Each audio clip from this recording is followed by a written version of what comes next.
गई रे।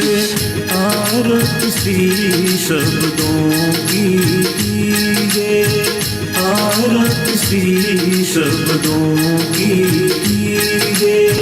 गुरुमुख निसृत अमृत पीजे, आरती श्री शब्दों की कीजे। गुरुमुख निसृत अमृत पीजे।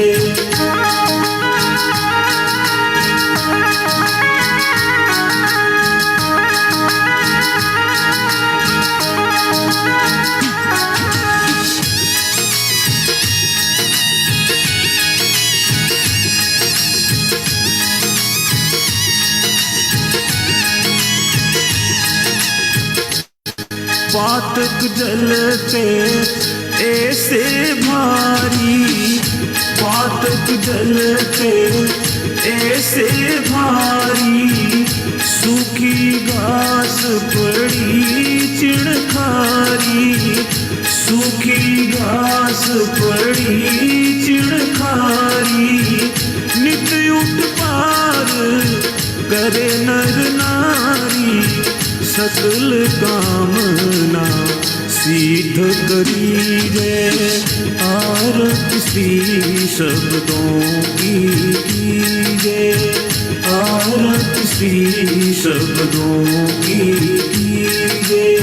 गुरुमुख निसृत अमृत पीजे, आरती श्री शब्दों की कीजे।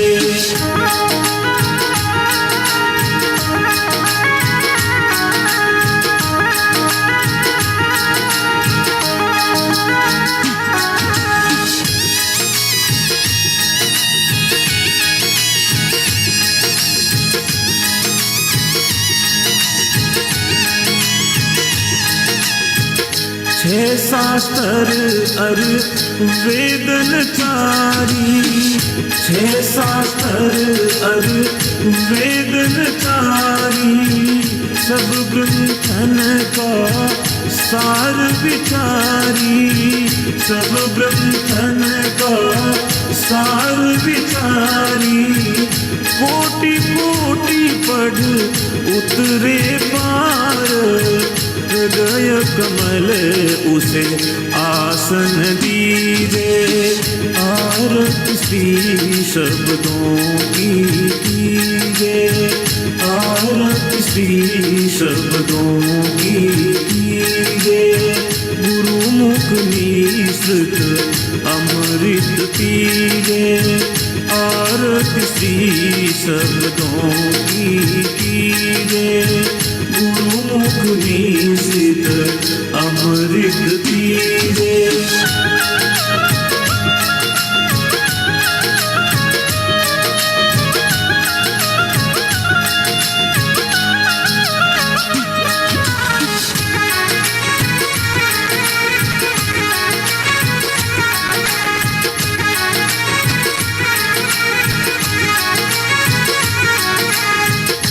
जुगत सिखावे मुक्त करावे, जुगत सिखावे मुक्त करावे।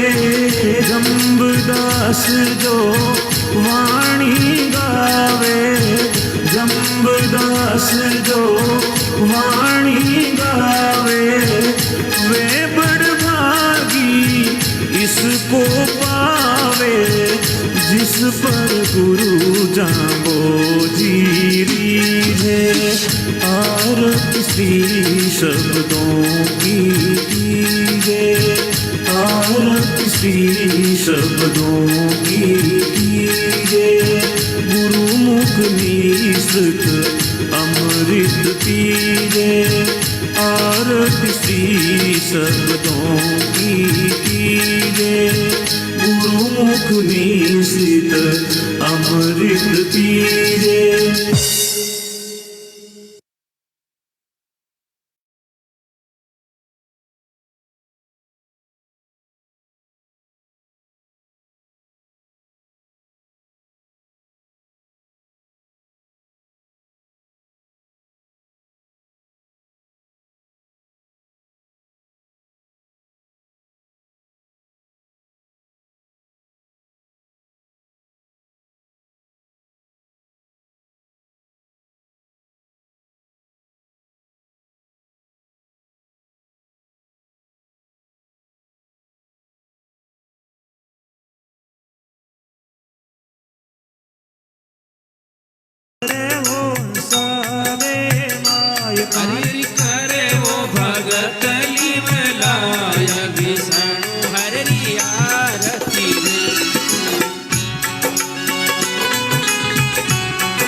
सुरते तीसों सेवक जाके इंद्रादिक सब देव, सुरते तीसों सेवक जाके इंद्रादिक सब देव। ये ज्योति स्वरूपी आप निरंजन कोई एक जानत देव। हरि हरि कोई एक जानत देव, विष्णु हरि आरती देव।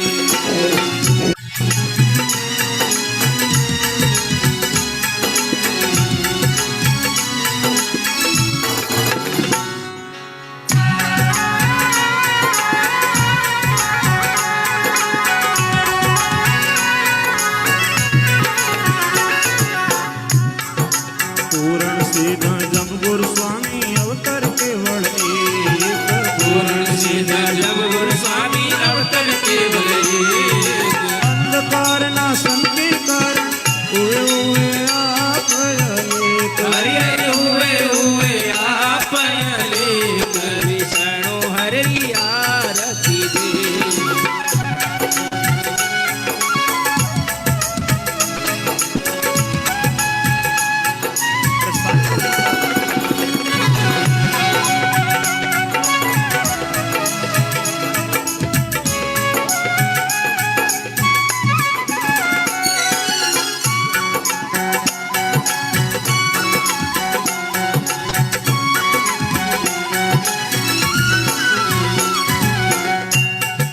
समरातल हरियाणा विराजे तिमिर भयो सब दूर। समरातल हरियाण विराजे तिमिर भयो सब दूर। संगाराणा और नरेश आए आए सकल हजूर। हरि हरि आए आए आप हजूर, विष्णु हरि आरती देव। आरती हो दे चंडेश्वर देव करुणी अरती आरती।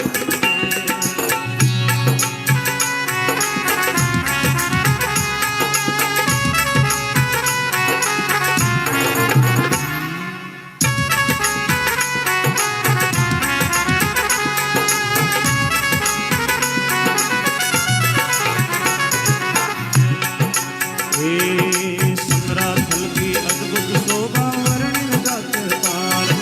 समरातल की अद्भुत शोभा वर्णन जाते पार। हे संत मंडली नित्य विराजे निर्गुण सब जयोचार। हरि हरि निर्गुण सब उचार, विष्णु हरि आरती देव।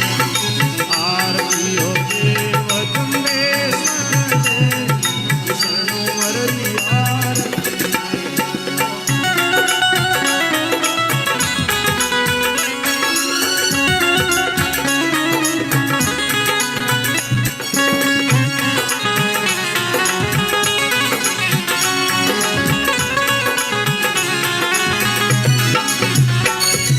वर्ष 51 देव दया कर कीनो पर उपकार। वर्ष 51 देव दया कर तीनों पर उपकार। जान जान के शब्द सुनाए कारण भव जड़ पार। हरि तारण भव जल पार, विष्णु हरि आरती देव। आरती हो देव चंदेश्वर देव करुणी आरती देव।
को चित से टारो जम्बेश्वर ऊर्जा।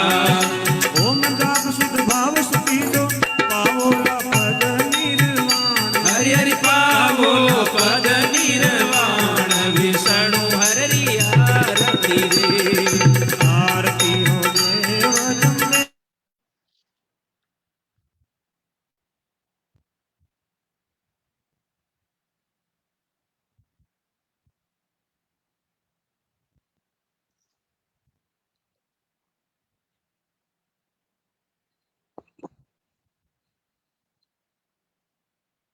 साहित्य अकादमी बीकानेर की तरफ से आप सभी जामाणी साहित्य के ज्ञान वृंद श्रोताओं को और दर्शकों को हार्दिक स्वागत, अभिनंदन और न्यून प्रणाम।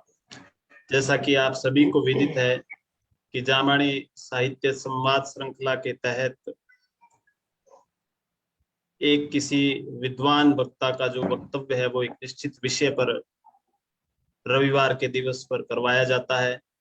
तो उसी श्रृंखला के तहत आज जामाणी साहित्य संवाद श्रृंखला की 42वीं कड़ी में जामाणी पंथ और साहित्य स्वतंत्रता संघर्ष के संदर्भ में डॉक्टर राजा राम जी अग्रवाल, सहायक प्रोफेसर, राजकीय महाविद्यालय बट्टूकला, फतेहाबाद, हरियाणा से हमारे बीच उपस्थित है। मंच की अन्य औपचारिकताओं के लिए मैं यह आभासी मंच अभी सौंपता हूं श्रीमान कुलदीप जी साहू, निदेशक परिष्कार, महाविद्यालय जालोर से। ओवर टू श्रीमान कुलदीप जी साहू। बहुत बहुत धन्यवाद संदीप जी। मेरी आवाज आ रही है सर? हाँ बिल्कुल आ रही है सर, बिल्कुल क्लियर है। शुरू करें सर? भाई हाँ बार जी। बार गाना जारी भरना पड़ी लगा ढंग। नेट की स्पीड कम है। हाँ शुरू करें सर। जी शुरू करें सर। मैं एक बार म्यूट ऑल कर रहा हूँ, फिर उसके बाद में आप अनम्यूट कर लेना अभी एक बार, जी ताकि जी जी बार बार कोई जी हाँ, अभी आप अनम्यूट कर लें एक बार। हाँ हो गया सर। जी जी आवाज आ रही है सर अभी? हाँ बिल्कुल आ रही है सर। बोलो श्री गुरु जम्बेश्वर भगवान की जय। जय हो। सर्वप्रथम विद्यादायिनी मां शारदे के श्री चरणों में नमन करता हूं और इस आभासी मंच पर उपस्थित राष्ट्रीय अध्यक्ष परम श्रद्धेय कृष्णानंद जी को सादर वंदन। जामबाणी साहित्य अकादमी बीकानेर द्वारा आयोजित 42वीं जामबाणी साहित्य संवाद श्रृंखला आज भारत के आज़ादी के 75वें इस शुभ अवसर पर जामबाणी पंथ और साहित्य स्वतंत्रता संघर्ष के संदर्भ में इस विषय पर आयोजित हो रही है। इस श्रृंखला की अध्यक्षता कर रहे हैं डॉक्टर कृष्णलाल जी बिश्नोई, उपाध्यक्ष जामबाणी साहित्य अकादमी। और इस श्रृंखला के आज के हमारे मुख्य वक्ता होंगे डॉक्टर राजा राम जी अग्रवाल, सहायक प्रोफेसर, राजकीय महाविद्यालय भट्टूकला, जिला फतेहाबाद, हरियाणा। आप और इस कार्यक्रम का तकनीकी पक्ष संभाल रहे हैं एडवोकेट संदीप जी धारणिया, जो अकादमी के संगठन सचिव है। वहीं कार्यक्रम के संयोजक अकादमी के प्रवक्ता विनोद जमदास जी। तो मैं अकादमी के इस आभासी मंच पर उपस्थित अध्यक्षता कर रहे सम्माननीय डॉक्टर कृष्णलाल जी, जूम ऐप, अकादमी के फेसबुक पेज व यूट्यूब चैनल पर देश विदेश के विभिन्न कोनों से जुड़े हुए सभी सम्माननीय श्रोतागणों व दर्शकों का इस श्रृंखला में बहुत बहुत हार्दिक स्वागत एवं अभिनंदन व्यक्त करना चाहूँगा। कार्यक्रम को आगे बढ़ाने से पूर्व मैं आप सभी को इस 75वें स्वतंत्रता दिवस एवं 74वीं वर्षगांठ की हार्दिक शुभकामनाएं प्रेषित करना चाहूँगा। इसी से जुड़ा हुआ आज का हमारा बहुत महत्वपूर्ण विषय है जो स्वतंत्रता संघर्ष के संदर्भ में जाम्बानी पंथ और साहित्य का क्या योगदान रहा है। वैसे आजादी कहने को सिर्फ एक शब्द है, लेकिन इसकी जो भव्यता का कोई अंदाजा उसको शब्दों में बांधना बहुत मुश्किल है। आजादी का अर्थ विकास के पथ पर आगे बढ़कर देश और समाज को ऐसी दिशा देना है जिससे हमारे देश की संस्कृति की सौंधी खुशबू है जो चाहूं और फैल सके।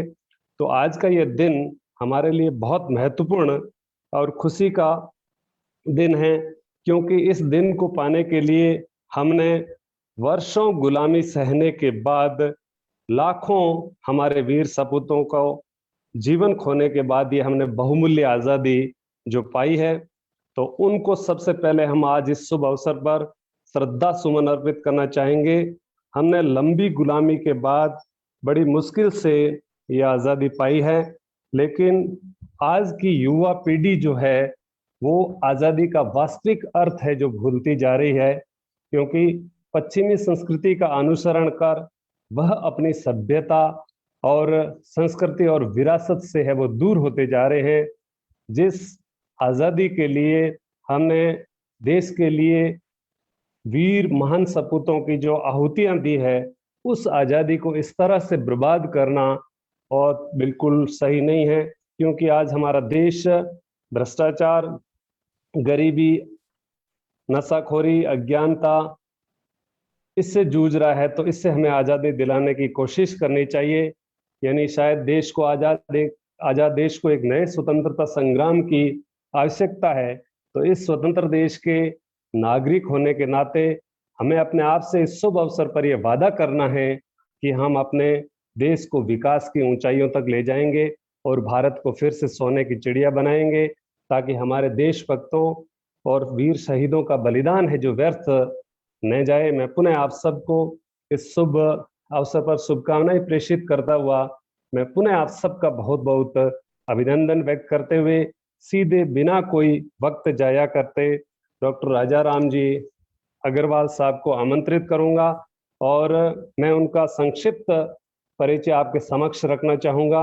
हालांकि आप किसी भी परिचय के मोहताज नहीं हैं। माननीय आप राजकीय महाविद्यालय भट्टू कल्ला फतेहाबाद हरियाणा में सहायक प्रोफेसर के पद पर कार्यरत हैं। आपके पिताश्री का नाम लिच्छा राम जी व माताजी का नाम श्रीमती कमला देवी जी है। हरियाणा के फतेहाबाद जिले के शेखुपुर दरौली में आप का निवास है। आपने नारी विमर्श जो एक बहुत गंभीर मसला विषय है उस पर पीएचडी और आपने की है, और भारत विभाजन संबंधी उपन्यासों पर आपने एमफिल की डिग्री हासिल की है। वर्तमान में भारत विभाजन संबंधी हिंदी पंजाबी कथा साहित्य का तुलनात्मक अध्ययन विषय पर आप डी लिट की उपाधि आप कर रहे हैं। आपने 7 विषयों में मास्टर की डिग्री हासिल की है और 7 में ही आपने नेट किया है। आपकी प्रतिभा को हम सलाम करते हैं। इससे पूर्व आप 1 वर्ष तक चौधरी देवीलाल विश्वविद्यालय सिरसा में हिंदी विभाग में भी आप कार्यरत रह चुके हैं। मैं डॉक्टर अग्रवाल साहब से विनम्र आग्रह करूंगा कि आप अपने उद्गारों से हमें लाभान्वित करावें। सादर आमंत्रित है डॉक्टर अग्रवाल साहब। नमस्कार जी, सबका धन्यवाद। स्वागत है सर। सर्वप्रथम तो मैं इस आभासी मंच पर विराजमान सभी पूज्य संतों को सादर वंदन करता हूं, अभिवादन करता हूं। तत्पश्चात मेरा सादर प्रणाम आप सभी आदरणीय विद्वत समुदाय को, समाज के पुरोधाओं को, जो अपना बहुमूल्य समय इस कार्य को समर्पित कर रहे हैं। और डिस्क्लेमर के रूप में सबसे पहले मैं अपनी बात कहना चाहूंगा। मैं बड़ी विनम्रता के साथ स्पष्ट कर देना चाहता हूं कि मैं कोई विद्वान, वक्ता या विज्ञजन नहीं हूं। मैं तो जाम्बानी पंथ और साहित्य का एक सहृदय अनुयायी और पाठक हूं। मैं जाम्बानी साहित्य अकादमी बीकानेर के समस्त अंगभूत घटकों के प्रति विनम्र कृतज्ञता प्रकट करता हूं कि इन्होंने मुझे आज आप सब महानुभावों से मुखातिब होने का सुअवसर प्रदान किया। आवाज सही आ रही होगी जी? बिल्कुल सर, आ रही। ठीक है जी। मैं थोड़ा संकोच अनुभव कर रहा हूं कि क्या मैं इस विषय को ठीक से प्रस्तुत भी कर पाऊंगा, क्योंकि मुझे लगता है मेरा इस विषय पर अध्ययन अत्यंत अल्प है। परंतु विनोद जम्बदास जी ने फोन किया, आग्रह किया और मैं ठुकरा नहीं पाया। वक्ता के रूप में कार्यक्रम में शामिल होने की मैंने हामी भर दी। यूं श्रोता के रूप में मैं नियमित रूप से कार्यक्रम में शामिल होता रहता हूं। तो आप सबसे निवेदन है कि प्रस्तुतिकरण के दौरान जो भी त्रुटि रह जाए उनके लिए मैं शुरू में ही क्षमा प्रार्थी हूं। आशा है कुछ सारपूर्ण होगा तो आप उसको याद रखेंगे, और कुछ असार वक्तव्य होगा तो उसको मुझे अपना अजीज समझकर भविष्य में सुधारों के लिए उस सुझावों से उपकृत करने का कष्ट करेंगे। इस वक्तव्य में जो भी समस्त विषय वस्तु मैंने ली है वो विभिन्न स्रोतों से ली है। जामभानी साहित्य अकादमी बीकानेर द्वारा प्रकाशित साहित्य, विनोद जमदास जी के लेख हैं, संतोष पूनिया जी के लेख हैं, और सोशल मीडिया पर कुछ लेख हैं, उनसे संकलित किए। उसी के आधार पर मैं अपना वक्तव्य यहाँ प्रस्तुत करने का प्रयास कर रहा हूँ। मैं यहाँ स्वाधीनता को और थोड़े व्यापक अर्थों में मुक्ति के रूप में प्रस्तुत करने की या व्याख्यायित करने की कोशिश करूंगा। बिश्नोई पंथ लौकिक और पारलौकिक मुक्ति का परम समर्थक पंथ है मेरी नजर में। पंथ का जो सर्वप्रमुख धाम है मुक्ति धाम मुकाम, उसका नाम ही इस तथ्य का सर्वोच्च परिचायक है कि यह मुक्ति को कितना वरीयता देता है, कितना सर्वोच्च स्थान देता है। हम देखते हैं कि हमारे अन्य मत पंथों के जो तीर्थ स्थान है वो सिद्धपीठ, शक्तिपीठ या मनोकामना धाम के नाम से जाने जाते हैं, परंतु बिश्नोई पंथ का जो गुरु जाम्बो जी का निर्वाण स्थान है वो मुक्ति धाम के नाम से जाना जाता है। तो मुक्ति का महत्व हमारे इस सर्वोच्च धाम से भी स्पष्ट होता है। रही बात स्वाधीनता संघर्ष के संदर्भ में बिश्नोई पंथ और साहित्य के महत्व की, भूमिका की, तो मुझे लगता है क्योंकि बिश्नोई समाज जो है मूलतः एक आध्यात्मिक और धर्म रक्षक संप्रदाय है, कोई राजनीतिक आंदोलन नहीं है या नहीं रहा है। अतः भारतीय स्वाधीनता आंदोलन में बिश्नोई पंथ की भूमिका की कोई प्रत्यक्ष तलाश करना तो मेरे विचार में थोड़ा ज्यादा समीचीन नहीं रहेगा। लेकिन मैं ये भी जानता हूं कि कोई भी धार्मिक आंदोलन जो है वो सदैव समाज को आंदोलित करता है। तो इस प्रसंग में जामभानी पंथ परंपरा में मुक्ति चेतना की बात भारतीय स्वाधीनता संघर्ष के संदर्भ में करना प्रासंगिक होगा। गुरु महाराज जाम्बो जी की वाणी ने किस प्रकार बिश्नोई पंथ के अनुयायियों को मुक्तिकामी चेतना के लिए प्रेरित किया और किस प्रकार हम बिश्नोइयों ने इन आदर्शों को अपने जीवन में चरितार्थ किया है, वो मैं 2 प्रकरणों के माध्यम से इस वक्तव्य में प्रस्तुत करना चाहूंगा। हम जामभानी पंथ परंपरा में मुक्ति चेतना और तदर्थ हुए विभिन्न संघर्षों पर चर्चा करेंगे जो आने वाली पीढ़ियों को सदैव स्वतंत्रता के लिए प्रेरित करते रहेंगे। एक प्रकरण का चुनाव मैंने संत परंपरा से साबराम जी राड का चुना है, और दूसरा प्रकरण मैंने अपने गांव से ही, मेरे गांव में एक आजादी के ही कह सकते हैं हम आंदोलन के एक महान पुरोधा हुए हैं श्री जोराराम जी बिश्नोई सहारण, उनके जीवन वृत्त को मैं संक्षिप्त रूप में प्रस्तुत करके बिश्नोई पंथ परंपरा का जो स्वाधीनता संघर्ष के संदर्भ में महत्व है, योगदान है, उसको यहाँ रखने का प्रयास करूंगा। और ये दोनों ही प्रकरण जो है औपनिवेशिक अंग्रेजी शासनकाल और उनकी घोर बंधनकारी सामंती व्यवस्था की विद्रूपताओं को चित्रण करने वाले हैं। किसी प्रकार का व्यवधान हो तो आप मुझे थोड़ा सचेत कर दीजिएगा जी। ठीक है। वस्तुतः भारतीय स्वाधीनता संघर्ष एक साथ कई मोर्चों पर लड़ा जाने वाला मुक्ति संग्राम रहा है। यह न तो अंग्रेजों के आगमन के प्रतिरोध स्वरूप शुरू हुआ और न ही वर्तमान में स्वतंत्रता प्राप्ति के साथ थमा है। यह लड़ाई सदैव से सामंतों, जागीरदारों, सरमाएदारों, पूंजीपतियों राजा रजवाड़ों, सत्ता में मतांध राजनीतिज्ञों और मानवता को भेदभाव में विभक्त करने वाले स्वयंभू झंडा बरदारों के खिलाफ जारी है, जारी रहेगी। बिश्नोई पंथ परंपरा, बिश्नोई साहित्य जो है इस मुक्ति के लिए सदैव हमारा जो मार्ग है, हमारा पथ है, उसको आलोकित करता रहेगा। परम गुरु जाम्बू जी ने विक्रम की 16वीं शताब्दी में मरुभूमि पर अवतार लेकर अपने वचनों द्वारा निश्चय ही मरुभूमि में कुंडे नीर दोहराणी धरती पर उपदेश रूपी गंगा का अवतरण कर सांसारिकता और कर्म कांडों की गुलामी से दग्ध हृदयों पर भगवत कृपा की सुखद बौछार करते हुए मानवता को एक संजीवनी शब्दवाणी के रूप में प्रस्तुत की।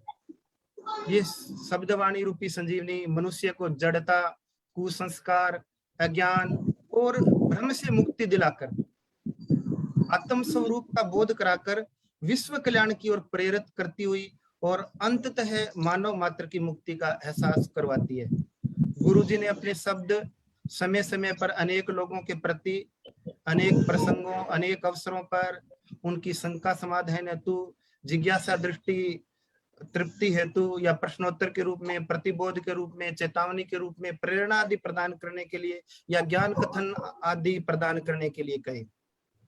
मध्यकालीन संत परंपरा में जाम्बू जी का बिश्नोई पंथ उत्तर भारत का ऐसा पहला धर्म मत है जिसमें जाम्बू जी के उपदेशों, संदेशों का दायरा इतना अधिक विस्तृत और इतना व्यापक है कि इन्होंने सत्कर्म और सदाचरण के संदेश के माध्यम से लोक मंगल की कामना तो प्रस्तुत की ही, साथ ही साथ चारित्रिक पवित्रता, मूलभूत मानवीय गुण, स्वस्थ समाज के निर्माण हेतु आवश्यक जीवनचर्या, व्यक्ति साधना के साथ साथ लोक मंगल, लोक कल्याण की साधना के लिए अपनी अनुभूति से प्रमाणित विचारों को अपनी वाणी का विषय बनाया और यह वाणी प्राणी मात्र की मुक्ति का आधार सिद्ध हुई। मुझे 1 घंटे का समय दिया गया जी, इसी हिसाब से मैं चल रहा हूं। प्रत्येक जाति, धर्म, व्यवसाय और वर्ग के मनुष्यों के लौकिक और पारलौकिक कल्याण तथा आत्म उत्थान का मार्ग दिखाकर दीन दुखी पतित लोगों को ऊपर उठाने का संदेश जाम्बुवाणी ने दिया। शब्दवाणी का लक्ष्य मनुष्य को आत्म स्वरूप का बोध करवा उसे विश्व कल्याण तथा प्राणी मात्र की स्वतंत्रता की ओर प्रेरित करना है। जीवन को युक्ति पूर्वक युक्ति से जीना और मरने के बाद मुक्ति यानी मुआन मुक्ति प्राप्त करना बिश्नोई पंथ का मूल उद्देश्य है। हम देख रहे हैं कि सर्वत्र बिश्नोई परंपरा में मुक्ति की भावना विद्यमान है। मुक्ति को ही हम संकीर्ण अर्थ में अगर व्याख्यायित करने का प्रयास करें तो स्वतंत्रता कह सकते हैं। स्वतंत्रता से व्यापक शब्द है मुक्ति। श्री जाम्बू जी का बिश्नोई पंथ जो है सरलता से एक ईश्वर के रूप में निर्गुण और सगुण, इस पर बहस हो सकती है। मेरे विचार में निर्गुण और सगुण दोनों ही रूपों में विष्णु के नाम स्मरण व भक्ति का संदेश देता है। इनकी वाणी से सभी लोग प्रभावित हुए। इसमें किसी जाति वंश का प्रश्न नहीं था। इनके उपदेश सुनने राव राजा आए, हिंदू मुसलमान आए, काजी पंडित आए, दलित हरिजन गिरिजन सब आए। जाम्बू जी प्रकृति प्रेमी, जीव प्रेमी, सबको समान समझने वाले, जो मानवता के या मुक्ति के मुख्य आधार होते हैं, गो हत्या विरोधी, सामाजिक विसंगतियों का विरोध करने वाले समाज सुधारक, सर्वमान्य सबकी मुक्ति के, सबकी गरिमा के प्रतिष्ठापक गुरु के रूप में प्रसिद्ध हुए। इन मानव मुक्ति के पक्षधर विचारों और सिद्धांतों को इनके अनुयायियों बिश्नोइयों ने भी आत्मसात किया और उसका बहुत ज्यादा प्रभाव बिश्नोई पंथ परंपरा पर पड़ा। गुरु जाम्बू जी ने अपनी विचार गोष्ठियों में सदैव 3 बातों पर विशेष जोर दिया, विशेष बल दिया।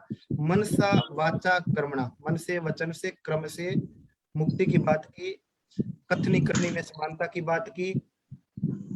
जियो और जीने दो का जो सिद्धांत है मुझे लगता है बिश्नोई पंथ में सर्वाधिक अमल में लाया गया।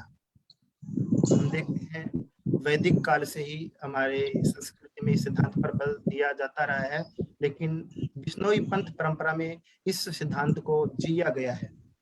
समाज को 29 धर्म नियमों यानी कर्तव्यों का पालन करने का संदेश देकर प्राणी मात्र की मुक्ति का मार्ग प्रशस्त किया। गुरु जी का लक्ष्य समाज सुधार करना एवं सद्गुणों का विकास करके लोगों को जीवन जीने की सही विधि बताना था।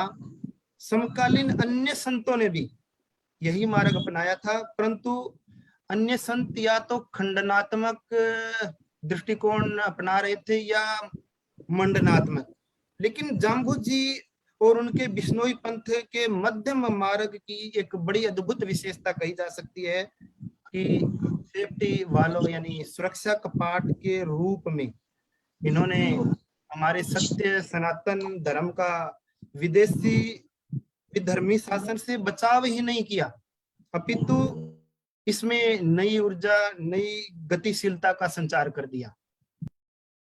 यह जाम्बो जी की संतुलित विचारधारा का ही प्रभाव था कि मध्यकालीन किसी भी शासक से उनका टकराव नहीं हुआ, बल्कि शासक वर्ग के लोग उनकी विचार गोष्ठियां सुनने आते थे। बिश्नोई पंथ निश्चित तौर पर स्वयं में अद्भुत विशिष्टताओं का एक अत्यंत विशाल भंडार अपने आप में समाहित किए हुए हैं। बिश्नोई पंथ की स्थापना ऐसे समय हुई जब तत्कालीन समाज धार्मिक आडंबरों पंथी अंधविश्वासों से पूरी तरह भ्रमित था। इस सामाजिक पतन चरम पर था। एक वर्ग विशेष नरक का भय व मोक्ष का लालच दिखाकर सामान्य जनमानस का हर प्रकार से शोषण कर रहा था। मनुष्य मात्र की स्वाधीनता का हरण हो रहा था। निर्धन एवं निरीह जनता का आर्थिक तथा मानसिक उत्पीड़न किया जा रहा था। लोग एक ऐसी धार्मिक विचारधारा की अपेक्षा कर रहे थे जो सरल, मितव्ययी एवं अनुसरण करने में आसान होती, सर्व प्रकारेण मुक्ति की वाहक होती। वे एक ऐसे धर्म की इच्छा रखते थे जो उन्हें तत्कालीन धार्मिक अव्यवस्था से मुक्ति प्रदान कर सकता। बिश्नोई पंथ जो जिया ने जुक्ति मुआ ने मुक्ति की बात करता था ने एक ईश्वरवाद का सिद्धांत अपनाया। प्रत्येक चीज के लिए अलग भगवान की अवधारणा का बिश्नोई पंथ के नियमों से उन्मूलन हो गया। भगवानों की संख्या कम होने के कारण प्रत्येक दिन विभिन्न भगवान का न रहकर सभी दिन एक ही भगवान के हो गए। व्यर्थ के कर्म कांडों से मानव व समाज को मुक्ति मिली। बिश्नोई पंथ ने अंधविश्वासों का घोर विरोध किया। परिणाम स्वरूप शोषक वर्ग विशेष की भूमिका समाप्त प्राय या गौण हो गई। भविष्य दृष्टा गुरु महाराज ने समस्त प्राणी मात्र के लिए दया भावना व प्रेम धारण करने का पाठ पढ़ाया। उन्होंने समस्त मानव मात्र की समानता की शिक्षा अपने अनुयायियों को दी व जाति श्रेणी आधारित असमानता का सर्वथा निषेध किया। गुरुजी ने अपनी सभी शिक्षाएं तत्कालीन प्रचलित जन सामान्य की मरु भाषा में बिना किसी जटिलता और बिना लाग लपेट के प्रदान की। यह एक प्रकार से जड़ता और कथित शास्त्रीयता से मुक्ति का एक सफल प्रयास था। अर्थात धर्म को भी गुरुजी ने मुक्ति प्रदान की। बिश्नोई पंथ के उदय के उपरांत हास्यास्पद धार्मिक कर्म कांडों को न कर पाने की स्थिति में मिलने वाले नरक का भय अब अतीत बन चुका था। लोग मुक्त भाव हो चुके थे। संतोष पूनिया जी के शब्दों में ही कहूं, अब लोगों के पास एक स्पष्ट, सरल, एकार्थी व पारदर्शी धर्म या मुक्ति प्राप्ति में मध्यस्थों की भूमिका समाप्त हो चुकी थी।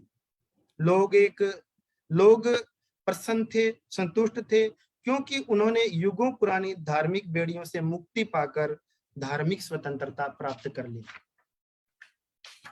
गुरु जम्भेश्वर जी ने मानव मात्र की मुक्ति का समर्थन किया, समानता पर बल दिया।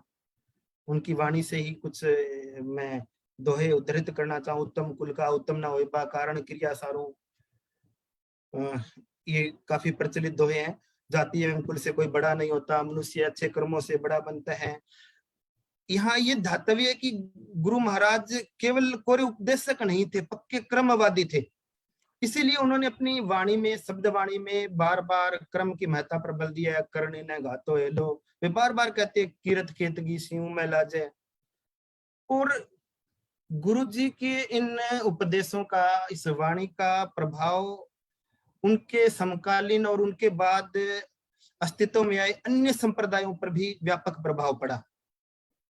गुरु महाराज की संगत में आने वाले कई कवि भी थे, कई लेखक भी थे। इन्होंने बाद में पंथ का साहित्य लिखा। संत सावराम राड जी भी इन महान संतों में से एक थे।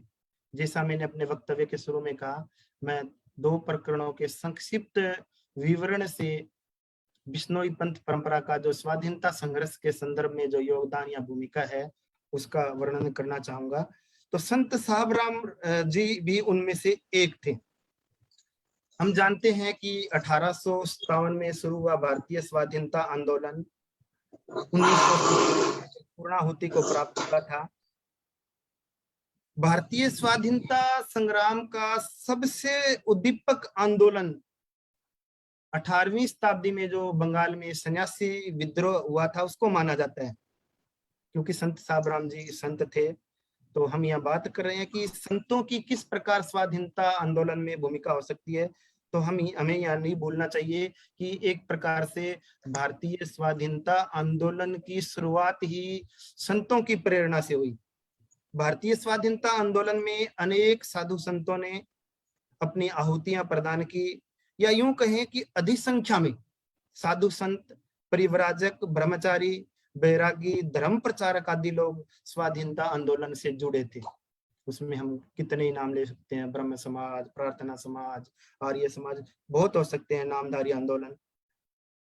और आज हम जिस स्वराज्य सुख का भोग कर रहे हैं, यह उनकी तपस्या और उनके बलिदान का और उनकी प्रेरणा का ही फल है।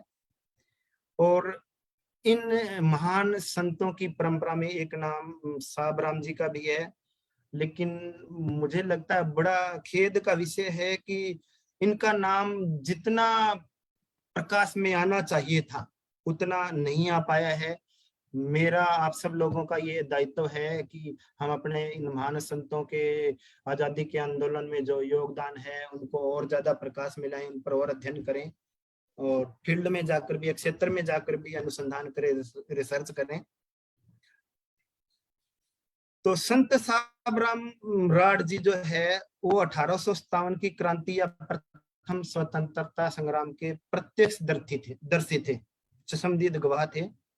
और अपने ग्रंथ जंभसार में इस महाघटना और बिश्नोई गांवों और बिश्नोई जनों के भाग लेने का सांगोपांग सफिशिएंट वर्णन उन्होंने किया है।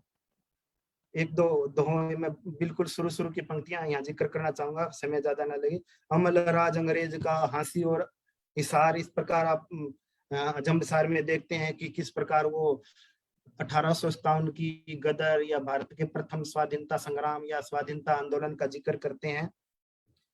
सावराम जी ग्रंथ रचना के साथ साथ धर्म प्रचार के लिए कथा प्रवचन भी करते थे, क्योंकि भारतीयों की जो आजादी की लड़ाई थी वो उस समय एक प्रकार से धर्म रक्षा की ही लड़ाई थी। और धर्म प्रचार को साधु संतों ने एक प्रकार से आजादी प्राप्ति का माध्यम बनाया। सावराम जी जाम्बो जी की शब्दवाणी और गीता के मर्मज्ञ वक्ता थे, और उस समय उनका जो प्रभाव है वर्तमान पाकिस्तान का जो पंजाब है, जिसको आज हम लंदा पंजाब या पश्चिमी पंजाब कहते हैं, वहां से लेकर भावलपुर, बावलनगर, जहाँ बिश्नोई आबादी बहुत बड़ी संख्या में थी, और बीकानेर, रियासतपुरी, भिवानी, हिसार जिले तक इनका बहुत ज्यादा प्रचार प्रसार था, बहुत सम्मान था। लोग इनकी बातों का अनुसरण करते थे और इनकी आज्ञा पालन में तत्पर रहते थे। एक बार सावराम जी हिसार जिले में आदमपुर क्षेत्र में कथाएं कह रहे थे, तो उन्हें इस क्षेत्र में गो हत्या होने की खबर मिली। ध्यातव्य यहाँ ध्यान रहे, कि उस समय गो हत्या का प्रश्न स्वराज्य प्राप्ति के समान ही महत्वपूर्ण था। गांधी जी भी कहते थे कि मेरे लिए गो हत्या बंद भी करना, गो हत्या रोकना भी स्वराज्य प्राप्ति के समान ही महत्वपूर्ण है। तो धर्म की रक्षा के लिए, मुक्ति के लिए संत साहब राम जी ने हुंकार भरी और इनकी हुंकार, एक ही हुंकार पर पूरा आदमपुर क्षेत्र उठ खड़ा हुआ। हजारों लोगों ने गो हत्यारों का डटकर मुकाबला किया। जंबसार में कुछ पंक्तियां आती है, साब राम गीता सार विचारे, गंगा राम ढाके कह द्वारे, न्यात जमात सुनत है सारी, सामे गायने गिरा उचारी, मैं चिंदड़ा के जोड़ा आयो, मरतो सांड देख मैं जायो। इस प्रकार यानी बिश्नोई पंथ में और जंबवाणी में जो जीव रक्षा की या जीव मुक्ति के लिए जो बल दिया गया, जाम्बो जीरा हुक्म है जीव पर तजो प्राण, इसका अनुसरण करते हुए साहब राम जी के आह्वान पर आदमपुर क्षेत्र के हजारों बिश्नोई जो है धर्म रक्षा के लिए या एक प्रकार से आजादी के इस संग्राम में कूद पड़े। इस प्रकार गो हत्या के प्रश्न पर छिड़ा ये संग्राम तत्कालीन जो मुसलमान आक्रांता थे और बिश्नोइयों के बीच भीषण रूप धारण कर गया। उसी समय हम जानते हैं 1857 की गदर मची हुई थी, असामाजिक तत्वों की गुंडागर्दी चरम पर थी, पुलिस प्रशासन व्यवस्था भागा फिर रहा था, गांव के गांव लूटे जा रहे थे, चारों तरफ हाहाकार मची थी। जंबसार में इन सब स्थितियों का बड़ा ही आंखों देखा वर्णन हुआ है। संत साहब राम जी जंबसार में इसका वर्णन करते हुए लिखते हैं, कई अंग्रेज गए हैं मारे, राज गया विचरे नर सारे, सबल निबल को लूटन लागे, चोर लुटेरे जहां जागे, हाहाकार भयो जग सारे, एक एक ने जहां मारे। और इन विषम परिस्थितियों ने संपूर्ण भारतीय समाज के समान ही बिश्नोई समाज को बहुत असहज कर दिया। जो बिश्नोई समाज महज अध्यात्म तक सीमित था, अपने कृषि कार्यों तक सीमित था, बिश्नोइयों की दिनचर्या जो बड़ी सीधी सरल थी, और जब चारों तरफ लूट मार हाहाकार मची और लोग मारे जा रहे थे, राज्य का भय आतताइयों में समाप्त हो चुका था, तो उस समय इस महान संत साहब राम जी ने अपनी अद्भुत नेतृत्व क्षमता का परिचय दिया, समाज को जुल्म के विरुद्ध खड़ा किया, लामबंद किया, लोगों को आश्वासन दिया कि भगवान सत्य का साथ देते हैं, अंत में विजय धर्म न्याय और सत्य की होती है। और हुआ भी यही, जीत गए बिश्नोई भले, देश देश में चर्चा चले, जंब गुरु प्रतिज्ञा राखी, गुरु आज्ञा सुसाभ बाकी, उनके हाण कदे नहीं आवे, जो गुण जंब गुरु का गावे।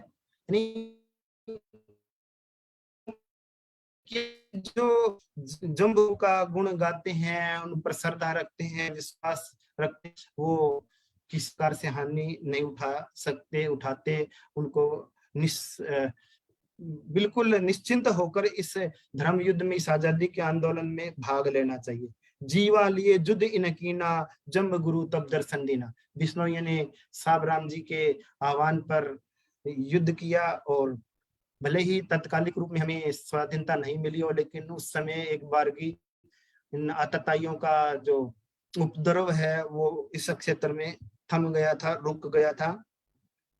जिनके राज्य में कभी सूर्य अस्त नहीं होता था, ऐसे अंग्रेजी साम्राज्य को उनके क्रूर कुटिल अनीतिपूर्ण कार्यों के लिए साहब राम जी ने फटकार लगाई। ये उस समय कहना करना तो दूर, सोचने की सामर्थ्य से भी परे था कि इतनी बड़ी सत्ता को कोई संत ललकार भी सकता है। और जंबसार में इस घटना का यथा तथ्य वर्णन हुआ है। जब चर्बी लगे चार कारतूसों के कारण फौज बागी हो गई थी, वो हमने बार बार पढ़ा है कि संत श्री कहते हैं कि कारतूसों में चर्बी लगाकर सिपाहियों को उनको धर्म से भ्रष्ट करने का षड्यंत्र अंग्रेजों ने रचा था, जिसका दंड परमात्मा ने अंग्रेजों को दिया था। जंबसार में साहब राम जी लिखते हैं, अधर्म राज करत है जब ही, दंड देते परमेश्वर तब ही, सब अंग्रेजा कै मन भाई, आटे में चर्बी मिलवाई, कारतूस के चर्बी पासा, खांड घृत में चर्बी भाका पुरबिया को दर्शा पापा फिरा फौज सब आपई आपा।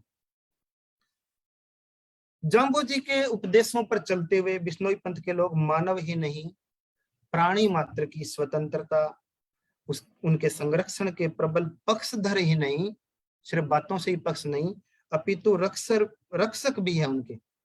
शब्दवाणी में स्थान स्थान पर कहा गया है जीवा ऊपर जोर करीजे अंतकाल होय सी भारू, और इस हुक्म का पालन करते हुए जाम्बो जी के इस हुक्म का वो यथार्थ बिश्नोई संप्रदाय के लोग पालन भी करते हैं, रक्षा के लिए तत्पर रहते हैं। जाम्बो जी रा हुक्म है जीव पर तजो प्राण।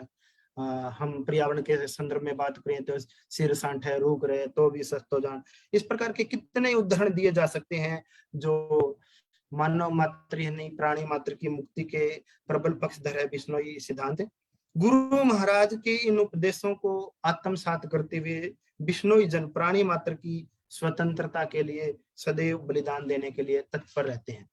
संत साबराम जी के जीवन काल में अंग्रेजी शासन काल में शीशवाड़ गांव में एक अंग्रेज अधिकारी हिरणों का शिकार करने के लिए आता है। गांव के बिश्नोई जी जन उसे शिकार करने से रोकते हैं, पर वह नहीं मानता और हिरणों पर गोली चला देता है।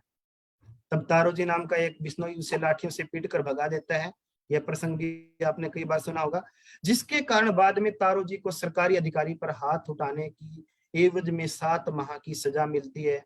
जब बड़ी बड़ी रियासतों के मालिक अंग्रेजी दरबार में हाथ जोड़े खड़े रहते थे, तब भी ये बिश्नोई जन इन निरपराध जीवों की रक्षा के लिए स्वतंत्रता के लिए इन अंग्रेजों से भिड़ पड़ते थे।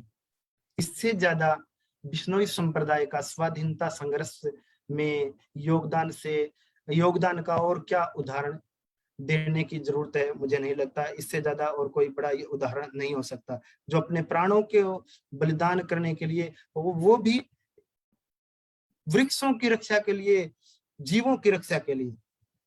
तो यह था गौरवशाली बिश्नोई परंपरा का स्वाभिमान और स्वतंत्रता के प्रति आग्रह। उसे अपनी कथा वार्ताओं में पुनः स्मरण दिलाकर नित्य नवीन रखने वाले साबराम जी जैसे धर्म प्रचारक, स्वराज स्वपन दृष्टा संत के रूप में विवेचन के बिना जो साबराम जी का जीवन वर्त निश्चित ही अधूरा रहेगा। अब मैं स्वाधीनता आंदोलन के अंतिम चरण में मेरे गांव से ही श्री जोराराम सारण बिश्नोई जी जो मुक्तिकामी प्रयासों का उनका संक्षिप्त जीवन व्रत के माध्यम से वर्णन करना चाहूंगा। यह भी आंखों देखी है। 1857 की गदर का संत साबराम जी ने जंबसार में आंखों देखा वर्णन किया है, और ये मेरे पूर्वजों, मेरे बाप दादाओं, मेरे ग्रामवासियों की आंखों देखी है, जिसका वर्णन मैं अब आपके सामने प्रस्तुत कर रहा हूं। 1857 के स्वाधीनता संग्राम को कुचलने में मदद करने वाले और बाद में भी अंग्रेजों का साथ देने वाले गद्दारों को अंग्रेजों ने कई गांवों की ठेकेदारी, जागीरदारी से नवाजा था, हम सब जानते हैं। 1857 की आजादी में और उसके बाद भी जो भी हमारे भारतीय समाज के लोग, भारतीय लोग अंग्रेजों का साथ देते थे, उनका 1857 की क्रांति में अंग्रेजों का बचाव किया, उनको अंग्रेज शासकों ने, उपनिवेशिक शासकों ने तरह तरह से जागीर आदि देकर नवाजा उनको। तो सुंदे खां भी जो ग्राम शेखुपुर दड़ोली के ठेकेदार थे, जागीरदार थे, वो भी एक ऐसा ही गद्दार था, एक ऐसा ही अन्याय था, अंग्रेजों पिट्ठू था, जिसका संहार श्री जोराराम बिश्नोई जो शेखुपुर दड़ोली के रहने वाले थे उन्होंने किया। श्री जोराराम बिश्नोई का जन्म वर्ष 1893 में माना जाता है कि इस वर्ष 1893 में, उस समय हरियाणा भी पंजाब प्रांत का हिस्सा था, और ये गांव शेखुपुर दड़ोली जो वर्तमान में फतेहाबाद जिला के अंतर्गत आता है, हिसार जिले में आता था। उस समय 1893 में शेखुपुर दड़ोली में श्री जोराराम जी का जन्म हुआ। उस समय ब्रिटिश राज में सम्राज्ञी विक्टोरिया भारत की शासक थी, और लॉर्ड लांसडाउन जो तत्कालीन वायसराय थे भारत के, इनके पिता श्री मोतीराम जी सारण, श्री जोराराम जी के पिता श्री मोतीराम जी सारण जो कृषक थे, और श्री माता श्रीमती रखिया देवी जी एक धार्मिक प्रवृत्ति की पूरी तरह से बिश्नोई सिद्धांतों का पालन करने वाली गृहिणी थी। और मोतीराम जी के सारण के पूर्वज जो है 150-200 वर्ष पूर्व यूं माना जाता है कि राजस्थान से आकर पहले हिसार के शीशवाड़ गांव में बसे और उसके बाद ये शेखुपुर आकर रहने लगे। श्री जोराराम जी के दादा श्री भग्गू राम जी सारण, ये भी बिश्नोई सिद्धांतों का अक्षरशः पालन करने वाले थे। और इस बात का प्रमाण इससे भी मिलता है कि गांव शेखुपुर में आज भी एक जगह, एक तालाब जो है उसको भग्गू वाली जोड़ी के नाम से जाना जाता है, और राजस्व रिकॉर्ड में भी है भग्गू वाली जोड़ी के नाम से वो दर्ज। वो तालाब श्री भग्गू राम जी ने वन्य जीवों की एक प्रकार से संरक्षण के लिए बनवाया था। उस समय ये बड़ा त्याग का और बड़ा दान का विषय था। उस समय सब प्रकार से लोगों के पास साधनों का अभाव होता था, फिर भी जाम्बो जी के इस आदर्श का अनुसरण करते हुए कि थोड़े माए थोड़े दीजिए, होता नहीं न कीजिए, भग्गू राम जी ने उस समय। और शेखुपुर के बारे में तो ये कहा जाता है कि शेखुपुर शेखा का बासार पानी का था, पानी की बड़ी कमी थी। भग्गू राम जी ने उस समय जीवों के विचरण के लिए, संरक्षण के लिए तालाब बनवाया। और उस समय तक शेखुपुर गांव में ये इकलौता बिश्नोई परिवार था, यद्यपि आज काफी बिश्नोई परिवार शेखुपुर दड़ोली में है। तो 20वीं शताब्दी के प्रारंभ में तत्कालीन ब्रिटिश सरकार ने शेखुपुर दड़ोली और इसके आसपास के 10 गांवों की जागीरदारी, रिसालदार, हम जानते हैं कि उस समय रिसालदार, जेलदार आदि ये अंग्रेजों के, नंबरदार आदि अंग्रेजों के एक प्रकार से पक्षधर लोग होते थे, उनको सत्ता, थोड़ी थोड़ी सत्ता अंग्रेजों ने सौंप रखी थी गांव में। तो रिसालदार मुन्ने खां के पुत्र सुंदे खां को दे दी 10 गांवों की जागीरदारी, और सुंदे खां के ठेकेदार या जागीरदार बनने के साथ ही शेखुपुर गांव का दुर्भाग्य का दौर आरंभ हो गया।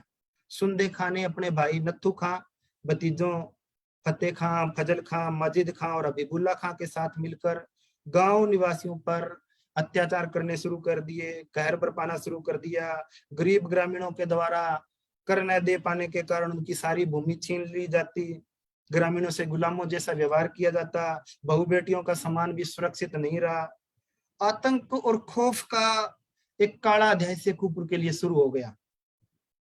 तो आसपास के क्षेत्रों में भी सुंदे खां का खौफ इतना था कि उस समय लोग शेखुपुर गांव से होकर गुजरना भी मुनासिब नहीं समझते थे।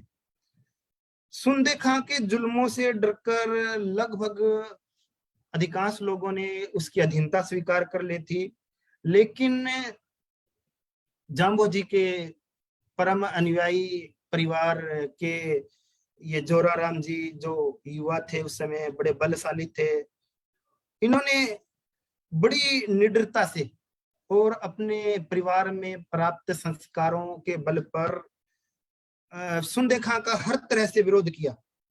उनके परिवार ने सुंदे खां के किसी भी आदेश को मानने से स्पष्ट इनकार कर दिया, और जोराराम जी ने सुंदे खां को इस प्रकार के किसी भी अन्याय का सहन न करने की खुली चुनौती दे डाली।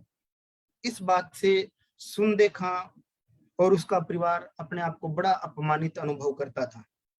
उसने अपने विश्वास पात्रों से इस बारे में राय ली कि भाई अब इस आदमी का, इस बिश्नोई का क्या किया जाए, ये तो हमारी सत्ता को खुलेआम चुनौती देता है। तो लोगों ने तरह तरह से जोराराम जी को ठिकाने लगाने की तरकीबें सुंदे खां को बताई कि इसको इस प्रकार से ठिकाने लगाया जा सकता है। तो सुंदे खां किसी भी प्रकार से धोखे से जोराराम जी की हत्या कर देना चाहता था, या फिर चाहता था कि जोराराम किसी भी प्रकार से शेखुपुर दड़ोली से बाहर चला जाए। सुंदे खां के भाग्य से उस समय प्रथम विश्व युद्ध शुरू हो गया था सन 1914 के आसपास, और सुंदे खां ने जोराराम जी के पिताजी से बात करके उनको इस बात के लिए तैयार कर दिया कि जोराराम को प्रथम विश्व युद्ध में भाग लेने के लिए सेना में भर्ती करवा दिया जाए। पिताजी के कहे अनुसार जोराराम जी प्रथम विश्व युद्ध में भाग लेने के लिए सेना में भर्ती हो गए। सुंदे खां ने एक प्रकार से आराम की सांस ली कि भाई उसके मार्ग का सबसे बड़ा कांटा निकल गया, क्योंकि सुंदे खां और उसके खेरख्वाह ये समझते थे कि प्रथम विश्व युद्ध से बचकर जोराराम वापस नहीं लौट पाएगा और उसका शोषण का चक्कर जो है यूं अनवरत चलता रहेगा। और सुंदे खां ने जोराराम जी के गांव से बाहर चले जाने के बाद अपने षड्यंत्रों का खेल शुरू कर दिया। हम जानते हैं कि बिश्नोई लोगों के धार्मिक आचरण के कारण, उनके सदाचरण के कारण, उनके चारित्रिक बल के कारण उस समय समाज जो है बिश्नोइयों की बातों पर बड़ा यकीन करता था, विश्वास करता था। अदालत हो चाहे पंचायत हो, उनकी गवाही पर ही कहते हैं कि फैसले हो जाते थे।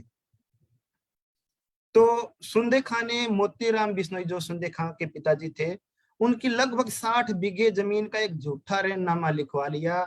उनको कहा कि भाई मोतीराम, तुझे मेरी मदद करनी है, एक मुकदमे में मेरे पक्ष में गवाही देनी है, क्योंकि आप एक धर्मपरायण बिश्नोई है, आपकी बात को अदालत तवज्जो देगी। और मोतीराम जी ने भी अपनी नेक नियति के चलते गवाही के कागज मानकर उस रेहननामे पर हस्ताक्षर कर दिए। और बाद में सुंदे खां ने गांव में मुनवादी करवा दी कि मोतीराम बिश्नोई ने अपनी सारी जमीन एक बहुत बड़ी रकम के बदले सुंदे के खां के पास रेन रख दिए, गिरवी रख दिए। अगर 1 वर्ष में ये रकम नहीं लौटाई गई तो जमीन कुरक हो जाएगी। मोतीराम जी को बड़ा दुख हुआ। मोतीराम जी ने तार आदि भेजकर जोराराम जी को वापस सेना से बुला लिया, सारी बात उनको बताई। जोराराम जी घर आए और उसी समय उन्होंने फावड़ा उठाया और खेत की तरफ निकल गए। और सुंदे खां की हवेली में संदेश भिजवाया कि ठेकेदार साहब या जो भी है, अपने जो जोराराम अपने खेत में काम कर रहा है, आपकी हिम्मत है और कोई रोक सकता है? तुम्हारे ये कारिंदे वगैरह अगर मुझे रोक सकते हैं तो रोक कर दिखाई। सुंदे खां जोराराम जी के रोष को और उनके बल को, बाहुबल को जानता था, इसलिए उन्होंने बीच बचाव का, सुंदे खां ने बीच बचाव का एक प्रकार से समझौतावादी रुख अख्तियार किया। और किसी की हिम्मत नहीं हुई कि जोराराम जी को तथाकथित रहन रखे हुए खेतों में से निकालने की कोई थोड़ी हिमाकत भी कर पाए। उल्टे सुंदे खां ने यह संदेश भिजवाया कि हम आपको अपने खेत में कृषि करने से नहीं रोकेंगे। जब गांव वालों को ये पता चला कि भाई जोराराम के आगे तो सुंदे खां ने भी एक प्रकार से समर्पण कर दिया है, कब्जा छुड़वाने की बात तो दूर और यहाँ तक कहलवा दिया है कि हम आपको नहीं रोकेंगे, तो गांव वालों को भी एक अच्छा उचित अवसर जान पड़ा कि भाई अब हमें अपनी मुक्ति का मार्ग मिल गया है, हमें अपनी मुक्ति का नायक मिल गया है, हमें इसके अन्यायों से, इसके अत्याचारों से मुक्ति का नेतृत्व करने वाला नेता मिल गया है। गांव के लोग इकट्ठे होकर जोराराम जी के घर गए और निवेदन किया कि आप ही इस निर्दयी पापी ठेकेदार से, इस जागीरदार से हमें मुक्ति दिलवा सकते हैं। और ऐसा संतप्त पीड़ित ग्रामीणों को अब जोराराम जी में ही अपना उद्धार करता नजर आ रहा था। सुंदे खां भी कम नहीं था, पैसा, सरकार, पुलिस सब उसके पक्ष में था। उसने जोराराम को ठिकाने लगाने की सोच ली, ऊपर से तो समझौता करते हुए दिखाई दे रहा था, अंदर से उनको ठिकाने लगाने की भी सोच रहा था। लेकिन यहाँ फिर बार बार भाग्य ने जोराराम जी का साथ दिया, शायद इसलिए क्योंकि वो मुक्ति के पक्ष में थे, लोगों के खेरख्वाह थे, लोगों की भलाई के लिए लड़ रहे थे। जाम्बो जी ने कहा सुकृत एड़ो ना जाए, तो उनका सुकृत भी एड़ा नहीं गया। सुंदे खां ने एक बार सोते समय उनको अपने पेशेवर हत्यारे भेजकर मारने का प्रयास किया। सुंदे खां के जो हत्यारे है जोराराम जी को मार तो नहीं पाए, उल्टे जोराराम जी से ही हाथ पैर तुड़वा के मार खाकर वापस आए। और यहाँ तक कह दिया सुंदे खां को कि आप इस व्यक्ति से मत पंगा लो, हम इसको नहीं मार सकते, बाकी आप जो चाहे हमारे से करवा सकते हो। तो कहते हैं कि इस प्रकार सुंदे खां जब जोराराम जी को मरवाने में सफल रहा तो उन्होंने उसके घर, जोराराम जी के घर में चोरी करवा दी। जोराराम जी के लिए ये सारी स्थितियां असहनीय हो चुकी थी कि भाई इस प्रकार ये तरह तरह से सहमत का खेल खेल रहा है, षड्यंत्र पर षड्यंत्र रच रहा है। और जोराराम जी ने सुंदे खां की हवेली का रुख किया और भरी सभा में उसको ललकारा। उसके परिवार के लोग, उसके जो कारिंदे हैं, उसके सिपा सलार उस समय मौजूद थे। सुंदे खां को मारने का सबके सामने प्रण लिया और यह कहा कि मैं तुझे दिन के उजाले में और पहले सावधान करके फिर मारूंगा, धोखे से नहीं मारूंगा। तू तो मुझे धोखे से मारने के सारे प्रयासों में विफल हो चुका है, लेकिन मैं तुझे धोखे से नहीं मारूंगा, सावधान करके मारूंगा।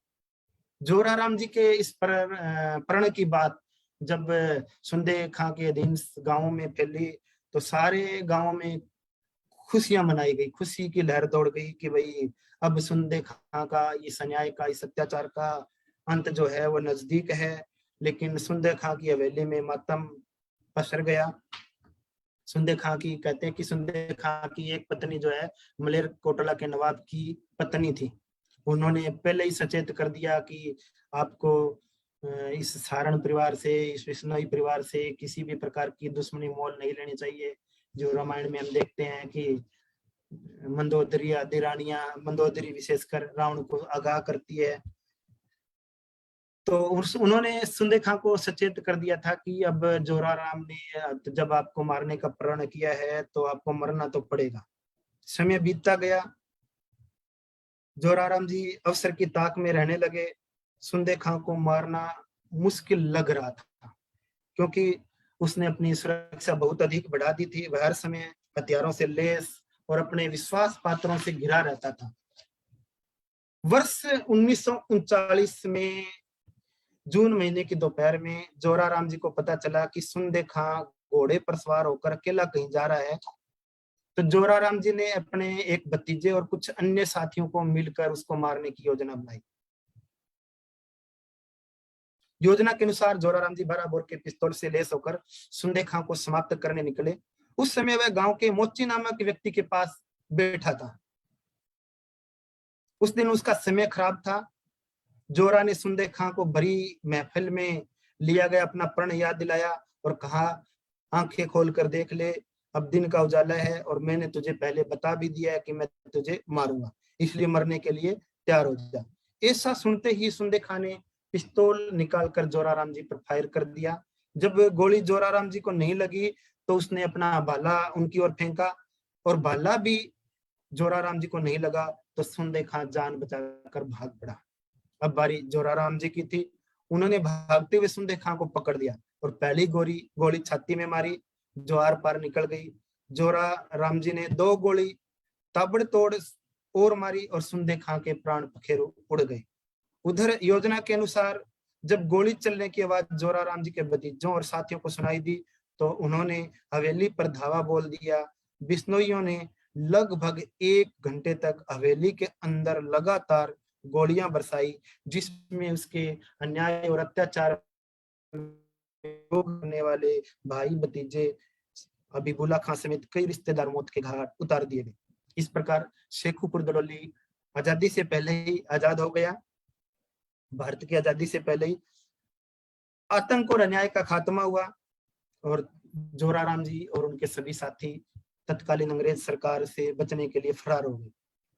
ब्रिटिश सरकार के एक शक्तिशाली और धनाढ्य जागीरदार की हत्या का समाचार जंगल की आग की तरह चारों ओर फैल गया। जोराराम जी के सिर पर एक भारी इनाम रखा गया। ब्रिटिश सरकार ने जोराराम जी की गिरफ्तारी के लिए गुप्तचरों का जाल बिठा दिया।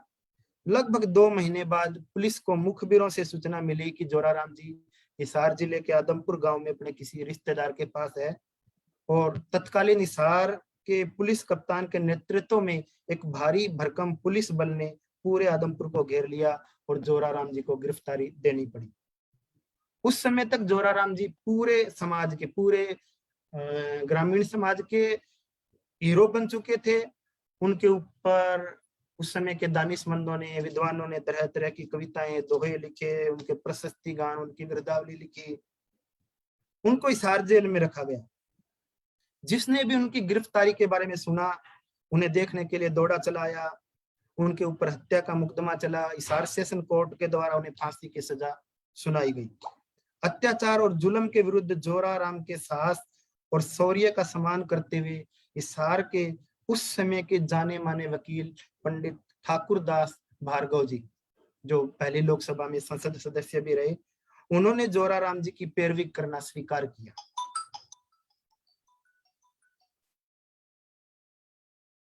पंजाब और राजस्थान का संपूर्ण बिश्नोई समाज भी जोराराम जी के पक्ष में लामबंद हो गया। प्रत्येक प्रकार से उनकी सहायता की गई। दूर दूर के लोग और यहाँ तक कि अन्य मुस्लिम जागीरदार भी पेशी के समय, अदालत में पेशी के समय जोराराम जी को देखने के लिए आते थे कि भाई ऐसा कौन सा शख्स है जो सुनदे खां जैसे व्यक्ति को मार सकता है। जोराराम जी की फांसी के विरुद्ध, जो हिसार कोर्ट ने उनको फांसी की सजा सुनाई थी, उसके विरुद्ध लाहौर उच्च न्यायालय में अपील दायर की गई। वहां भी लाहौर उच्च न्यायालय ने भी उनकी मौत की सजा को बरकरार रखा। उसके बाद दिल्ली स्थित उच्चतम न्यायालय में उनके अपील दायर की गई।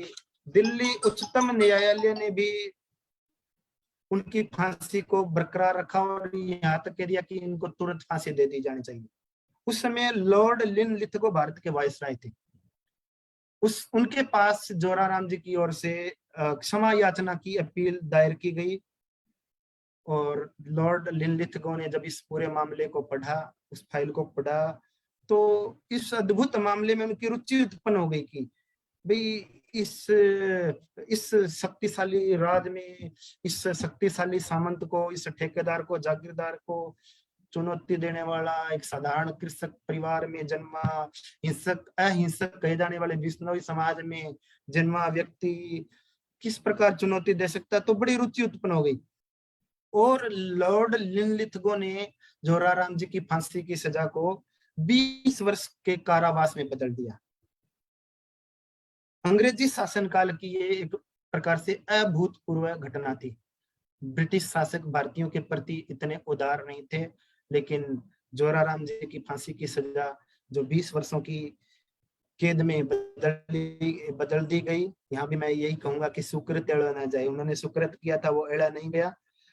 जोराराम जी ने निर्दोष मासूम लोगों को अत्याचारों से जो मुक्ति दिलाई थी, शायद इसीलिए भाग्य भी उनका साथ दे रहा था।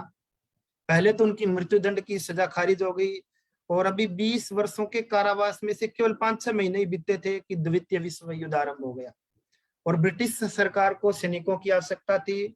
सरकार ने यह निर्णय लिया कि यदि देश भर में जेलों में बंद कैदियों में से किसी को भी कोई भी हथियार चलाना आता है तो वो ब्रिटिश सरकार की ओर से द्वितीय विश्व युद्ध में भाग ले सकते हैं। अगर वे वापस जिंदा आएंगे तो उनकी सजा माफ कर दी जाएगी। जोराराम जी ने भी अपनी सहमति दे दी युद्ध में भाग लेने के लिए और वे एक पोत पर सवार होकर, एक जहाज पर सवार होकर अन्य भारतीय सैनिकों के साथ महीनों की यात्रा के बाद इराक और ईरान की सीमा पर पहुंचे। लेकिन जब तक वो इराक ईरान पहुंचे तब तक द्वितीय विश्व युद्ध समाप्त हो चुका था, युद्ध विराम हो चुका था। दोनों विश्व युद्ध में भाग लेने वाले जोराराम बिश्नोई जी जीवित आए, यह एक अनूठी उपलब्धि था और इस प्रकार वे भारतीयों के लिए, ग्रामीणों के लिए हीरो बन गए। वापिस लौटने पर सरकार ने इन्हें सेना में नौकरी करने की पेशकश दी, जो उन्होंने अपने घरेलू हालात के कारण ठुकरा दी, क्योंकि इस प्रकार की लंबी जो मुकदमेबाजी के कारण उनका पूरा परिवार खूब कष्ट झेल चुका था। उनका परिवार विस्थापित हो चुका था। सुंदे खां के अत्याचारों से उसके परिवार के लोगों के बदले की इंतकाम की भावना से बचने के लिए हर वक्त की पुलिस नाकेबंदी और पूछताछ से परेशान इनकी धर्मपत्नी अपने दोनों बच्चों को लेकर अपने मायके के गांव बुकलावा, जो गंगानगर जिले में पड़ता है, वहां चली गई। सेखू पर लौटने में इनको खतरा लगता था, इसलिए जोराराम जी भी द्वितीय विश्व युद्ध से लौटने के बाद कुछ समय के लिए मुकलावा में ही रहने लगे। और यह बात सब 1945 की है। वहां भी सुंदे खां के परिजनों ने मुकलावा जाकर भी पुलिस के साथ मिलकर जोराराम जी को मरवाने की कई बार कोशिश की, किंतु वहां भी हर बार जोराराम जी बच गए। भाग्य ने जोराराम जी का एक बार फिर साथ दिया। 1947 में देश स्वतंत्र हो गया। पाकिस्तान बनने के कारण, देश के विभाजन के कारण शेखुपुर में जो जागीरदार परिवार के मुसलमान बचे हुए थे उनको भारत छोड़कर पाकिस्तान जाना पड़ा। परिस्थितियां अनुकूल हुई, गांव वासियों का आग्रह भी था। जोराराम जी एक बार फिर शेखुपुर लौट आए और एक मसीहा की तरह उनका गांव में स्वागत हुआ, दिवाली मनाई गई। उनको लग रहा था कि रावण को मारने वाला राम आज वापिस शेखुपुर की रूपी अयोध्या में लौट आया है। कहा जाता है कि जोराराम जी की वीरता पर उन दिनों में इतनी कविताएं लिखी गई, गायक कलाकार भगत लोग उन्हें पूरी पूरी रात दिन गाया सुनाया करते थे, लेकिन वो संकलित नहीं हो पाई और वो अब उपलब्ध नहीं है। शायद हम सब लोगों के प्रयासों से कुछ रचनाएं प्रकाश में आ पाए। तो अब मैं 5-6 पंक्तियों में अपने इस वक्तव्य के सार को, वो पूर्ण तो नहीं होगा, उसमें बहुत गुंजाइश बचेगी, रखना चाहता हूँ। तो आखिर में मैं इस निष्कर्ष पर पहुंचता हूँ कि मुक्ति या स्वतंत्रता जो है वो जाम्बानी पंथ परंपरा का मूल है। जाम्बानी पंथ लौकिक और परलौकिक दोनों ही प्रकार की मुक्ति का समान पक्षधर है। जाम्बानी मुक्ति की अवधारणा में केवल मानव समाज ही नहीं अपितु समस्त प्राणी जगत, जिसमें पेड़ पौधे और वन्य प्राणी भी शामिल है, वे हैं। मुक्ति की संकीर्ण अवधारणा का मार्ग नहीं है बिश्नोई पंथ। तमाम पूर्वाग्रहों, दुराग्रहों, भेदभावों से मुक्ति पर बल देकर मानववाद से भी ऊपर, मैं कहूंगा मानववाद से भी ऊपर सच्ची स्वतंत्रता जो मेरे अनुसार अवर्णनीय कही जा सकती है, उस मुक्ति का पक्षधर है बिश्नोई पंथ, बिश्नोई परंपरा, बिश्नोई साहित्य। जियो और जीने दो का सिद्धांत जिस पर वास्तव में अमल अगर किसी ने किया है तो वो बिश्नोइयों ने किया है, बिश्नोई पंथ की परंपराओं ने किया है। धर्म को पाखंडों और आडंबरों से मुक्ति दिलाना बिश्नोई पंथ की महान देन है। अपने विशाल डीलडोल शुद्ध शाकाहारी खान पान के लिए विश्व विख्यात यह समुदाय अन्यायी अत्याचारी वर्गों के लिए खौफ का और निर्दोष निरीह लोगों के लिए संरक्षण का आश्रय स्थल रहा है। इसी के साथ मैं अपने वक्तव्य को समाप्त करना चाहूंगा। आप सब मेरे आदरणीय महानुभावों ने ध्यान लगाकर सुना, इसके लिए मैं आपका सदैव आभारी रहूंगा। अब हम इस विषय को आप चाहें तो आगे बढ़ा सकते हैं कुछ प्रश्नोत्तर के रूप में। धन्यवाद जी।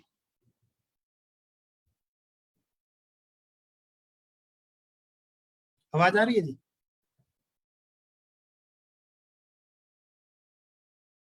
हेलो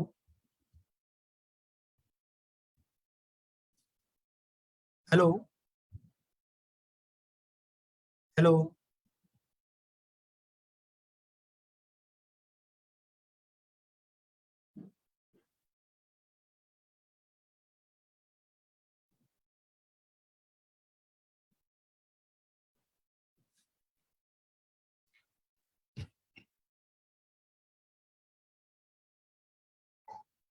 विनोद जी?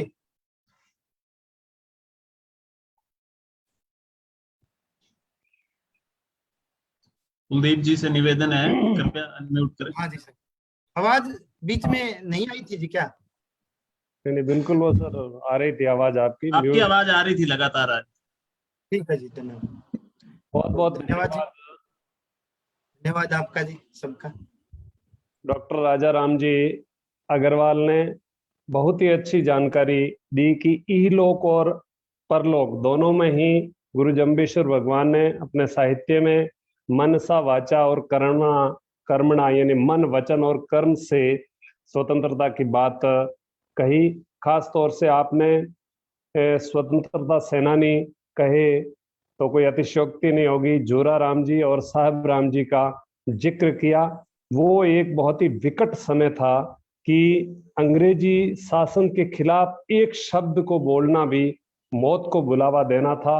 उस समय उन्होंने सुंदे खां से किस तरह से गांव के लोगों को अत्याचार, अन्याय और शोषण के खिलाफ आवाज उठाने के लिए प्रेरित किया और उसमें वो सफल हुए। तो बहुत ही अच्छे तरीके से आपने उनका विवरण किया, बात रखी अपनी, क्योंकि किसी भी आंदोलन में एक समाज का और उसके संतों का एक अहम योगदान होता है।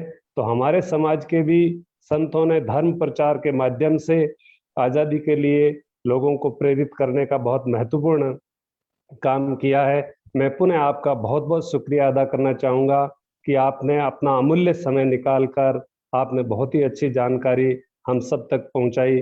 बहुत बहुत शुक्रिया आपका। अब इस कार्यक्रम को आगे बढ़ाते हुए मैं डॉक्टर कृष्ण लाल जी बिश्नोई को अध्यक्षीय उद्बोधन के लिए आमंत्रित करना चाहूँगा। उससे पूर्व मैं उनका परिचय आपके समक्ष रखना चाहूँगा कि हिंदी, राजस्थानी और इतिहास के जाने माने विद्वान और अग्रणी शोधकर्ता डॉक्टर कृष्ण लाल जी का परिचय किसी से छुपा हुआ नहीं है। डॉक्टर बिश्नोई प्राचीन हस्तलिखित ग्रंथों के प्रसिद्ध संस्थान राजस्थान प्राच्य विद्या प्रतिष्ठान बीकानेर में वरिष्ठ शोध अधिकारी रहे हैं। आपने अपने जीवन काल में करीब 1,50,000 प्राकृत, संस्कृत, हिंदी, राजस्थानी के हस्तलिखित ग्रंथों को अपने दैनिक व्यवहार में देखा, छुआ और पढ़ा है। वहीं बीकानेर संग्रह के लगभग 30,000 प्राकृत, संस्कृत, हिंदी, राजस्थानी के ग्रंथों के 13 कैटलॉग बनाने में आपने प्रत्यक्ष व अप्रत्यक्ष रूप से योगदान दिया है। आपके 300 से अधिक शोध लेख विभिन्न शोध पत्रिकाओं में प्रकाशित हो चुके हैं। वहीं अनेक रचनात्मक शोध, संपादन व अनुवाद भी छप चुके हैं, जिसमें सबसे महत्वपूर्ण राजस्थानी हिंदी साहित्य सृजन में ज्ञान, अल्प ज्ञात व अज्ञात बिश्नोई संत कवियों का योगदान है।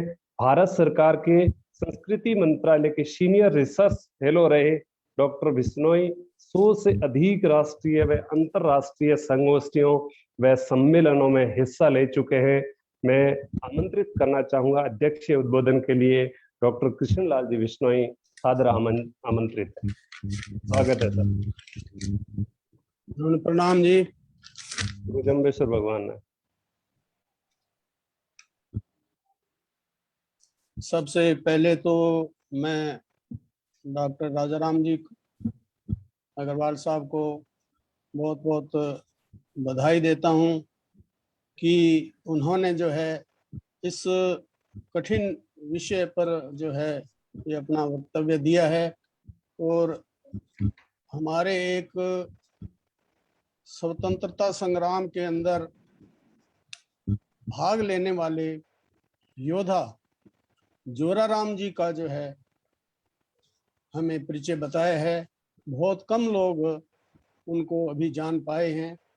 कई बार जो है अमर ज्योति में या और व्हाट्सएप पर, फेसबुक पर इनके बारे में जो है जो जागरूक जो पाठक हैं उन्होंने जरूर पढ़ा होगा, लेकिन अन्यथा जो है मान लो 99% लोग नहीं जान पाए हैं। तो ये एक बड़ा ही उन्होंने उनका कार्य किया है।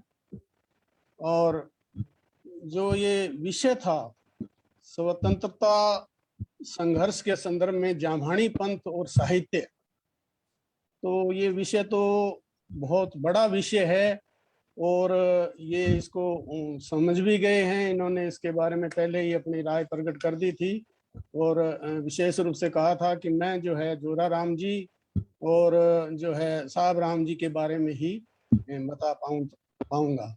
तो इसके लिए तो इनका बहुत बहुत धन्यवाद। लेकिन इसका जो है ये विषय को मतलब कवर करते हुए जो है ये और ही बहुत अच्छा जो है लेख बनता था। इनके लिए कोई मुश्किल नहीं है।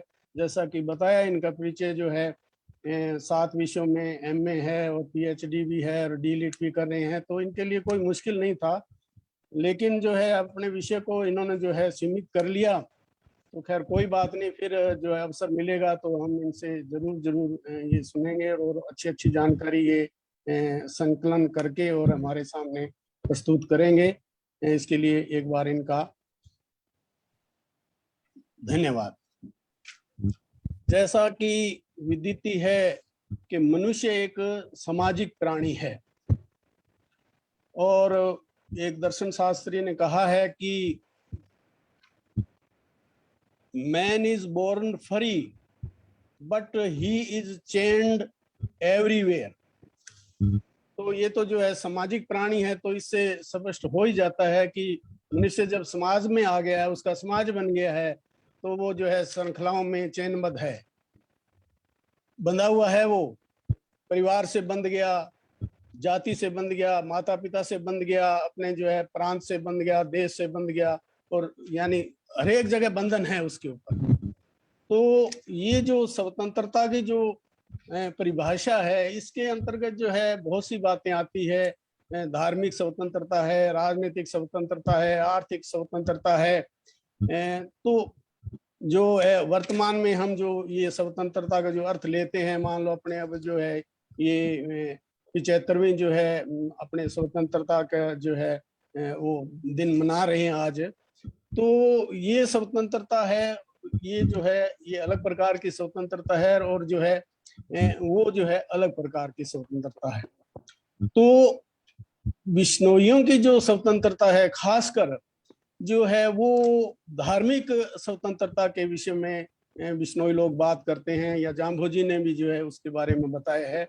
और अपनी धार्मिक स्वतंत्रता के मतलब जो है जीवों की रक्षा करना और पेड़ों की जो है रक्षा करना, इनका जो है मुख्य ये दो इनके उद्देश्य हैं। तो ये जो है इसके बारे में ये स्वतंत्र मतलब अपने आप को स्वतंत्र फील करते हैं। ये सोचते हैं कि ये तो हमारा विषय है, जो इनके जो है हमने जो इनके विषय में काम करना है, इनकी रक्षा करनी है, जीवों की रक्षा करनी है, या पर्यावरण की रक्षा करनी है, या पेड़ों की रक्षा करनी है। तो इनके बारे में जो इनको रोकेगा कोई या अड़चन डालेगा, तो वो जो है इनके जो है वो अपने आप को उसमें ये परतंत्र समझते हैं। और इसके लिए जो है अनेक घटनाएं हुई है, बार बार जो है हुई है। तो ये जो स्वतंत्रता है, इस प्रकार की स्वतंत्रता जो है ये आंदोलन बिश्नोई का रहा है शुरू से, गुरु जाम्भोजी से लेकर ही।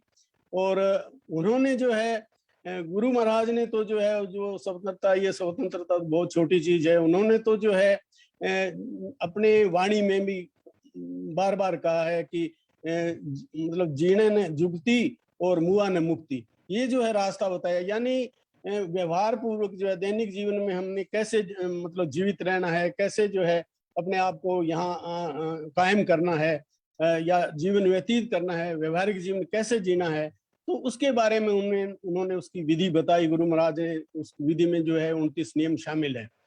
और जो है यहाँ से जो है हम चले जाएंगे, ये जो जीव है ये बंधन में पड़ा हुआ है, और जो है ये इसने जन्म ले लिया है, ये जो है इस शरीर रूप में ये जो आत्मा आ गई है, तो इसकी आगे जो है क्या होगा, इसकी मुक्ति का रास्ता भी जो है गुरु महाराज ने बताया है। तो वो जो है मतलब आध्यात्मिक जो है स्वतंत्रता, वो मान लो जीव को जो है मुक्ति का जो रास्ता बताते हैं गुरु महाराज ने, वो बताया है। तो ये बातें हैं। लेकिन जो वर्तमान परिप्रेक्ष्य में जो हम स्वतंत्रता का जो अर्थ लेते हैं, उसी संदर्भ में भी जो है सबसे पहला ये जो है साहब राम जी राड़ का जो ग्रंथ है जमसार, उसके अंदर जो 1857 का जो है हमारा क्रांति हुई, और उसको हम मानते हैं कि पहला स्वतंत्रता संग्राम जो हुआ, तो उसका जो उल्लेख जो है जमसार के अंदर ये मिलता है। इन्होंने डॉक्टर साहब ने भी ये बताया। और तो लेकिन जो है ये बात मतलब अब पढ़ने से अब जो है ये सिद्ध होगी। हम पहले पढ़ते थे जब, तो उस समय ये सुनते थे या लिखा हुआ भी पढ़ते थे कि जो है जो ये क्रांति हुई, उसमें जो है अंग्रेजों ने क्या किया, जो है उनको जो है कारतूस दिए, ऐसे उनके चर्बी लगी हुई थी, तो उनको जो है मुंह से वो तोड़ना पड़ता था, कोई ऐसा था। तो वो चर्बी का जो प्रयोग बताया इन्होंने, तो वो जो है इन्होंने साहब राम जी ने अपने ग्रंथ के अंदर लिखा है। तो वो बात जो है बिल्कुल सच थी, और वो सच लगती है, क्योंकि वो प्रत्यक्षदर्शी दर्शी थे साहब राम जी राठ, तो उन्होंने ये बात अपने ग्रंथ के अंदर लिखी है। तो इसके अतिरिक्त जो है और भी लोगों का उन्होंने जिक्र किया है कि ये जो है ये लोग जो शामिल हुए और ये जो क्रांति जो है स्वतंत्रता की, ये कहाँ कहाँ पहले बिश्नोई गांवों का खासकर उन्होंने उल्लेख किया है। और वो जो है इसके हांसी और हिसार के अंदर जो है वो क्रांति आई इधर सबसे पहले, और फिर बाद में औरों गांवों में भी फैल गई। और लेकिन बिश्नोइयों का जो है ज्यादा जो है मोटो मैंने बताया कि वो ही था कि जो है जीवों की रक्षा करना, या गाय की रक्षा करना, पेड़ों की रक्षा करना, पानी की रक्षा करना, इस प्रकार जो है सांडों की रक्षा करना, तो मतलब जीव से संबंधित ये ज्यादा। तो ये जो चीजें हैं ये जो है इस प्रकार की जो है ये वो क्रांति बरोबर चलती रही। और उसके बाद जो है उस समय के जो है और ऐसा कोई उल्लेख नहीं मिलता है, मतलब अभी पढ़ने में नहीं आया है कि जो है बिश्नोई ने जो है डायरेक्ट मतलब जो हम जैसा समझते हैं या और लोगों ने जैसे भाग लिया है, तो ऐसा कोई अभी उल्लेख पढ़ने में नहीं आया है। ये खोज का विषय है, हमें इसके बारे में और भी ज्यादा प्रयत्न करना चाहिए, पढ़ना चाहिए, देखना चाहिए, पुराने गजटियर देखने चाहिए, पुराना इतिहास खोजना चाहिए कि जरूर जो है इसके अंदर भी हमारे लोगों ने भाग लिया है। एक बात है, इन्होंने ये भी बताया कि जो है वो जोराराम जी जो है प्रथम विश्व युद्ध के अंदर जो फौज के अंदर भर्ती होकर गए, तो ऐसा उल्लेख जो है एक अपने कवि हुए हैं, विशेषकर जो है मतलब ये साहित्य को इन्होंने ज्यादा नहीं छुआ जो है डॉक्टर साहब ने। तो एक साहित्यकार हुए हैं दल्लू राम कोसरी करके उपनाम लिखते थे, वो टांडी थे। तो वो जो है कवि हुए और वो उर्दू के और हिंदी के जो है बरोबर वो कवि रहे हैं, और अपने हिसार के पास लांजड़ी गांव के थे। तो उन्होंने भी लिखा है कि वो जो है बाद में उसकी सेवा में चले गए, जो हैदराबाद का नवाब था उसकी सेवा में चले गए थे। अपने लोग उसको कुछ समझ नहीं पाए उन कवि महोदय को, तो वो वहां चले गए और उन्होंने भी जो है अपने लोगों की मदद की और सेना के अंदर भर्ती कराने की जो है बिश्नोई लोगों को खासकर जो है प्रथम विश्व युद्ध के अंदर उन्होंने अंग्रेजों की मदद करी, अंग्रेजों के पास वो ले गए, जो है उनके कहने पर वो सेना में भर्ती हुए, तो ऐसा उल्लेख मिलता है। और वो जो कवि थे टांडी, उन्होंने जो है वो अरबी और इसके फारसी के उर्दू के बहुत अच्छे जानकार थे। उन्होंने एक शब्द है अपना जो 113 नंबर शब्द है ईमा गोइम करके जो शब्द है, तो वो जो उसकी टीका है उन्होंने दल्लू राम जी ने उसकी की थी। वो जो ग्रंथ है अपने हिसार बिश्नोई सभा से छपा, विक्रमी संवत 2011 के अंदर छपा हुआ है, और उसके अंदर जो है उसका टीका के अंदर उनका नाम लिखा हुआ है। तो वो बहुत बड़े कवि थे, साहित्य के अंदर जो है उनका ये रोल है उनका। तो इस प्रकार जो है और भी जो है स्वतंत्रता संग्राम के विषय में जैसे अपने जो है बड़े बड़े जो है अपने महान राजनीतिज्ञ भी हुए हैं, तो वो जो है उनका स्वतंत्रता के समय में वो थे, पढ़ते थे, कुछ लाहौर भी पढ़ते थे।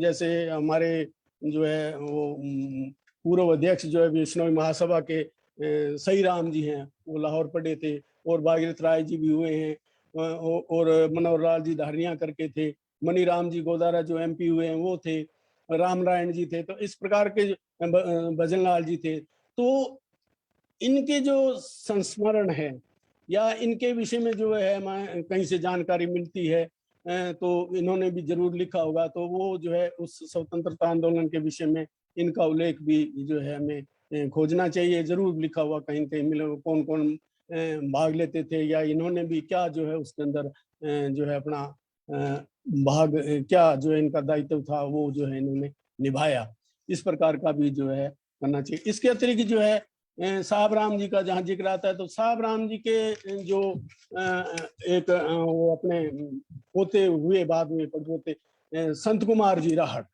तो वो भी बहुत बड़े कवि थे, और उस स्वतंत्रता आंदोलन के अंदर जो है उन्होंने भी भाग लिया, और उन्होंने जो है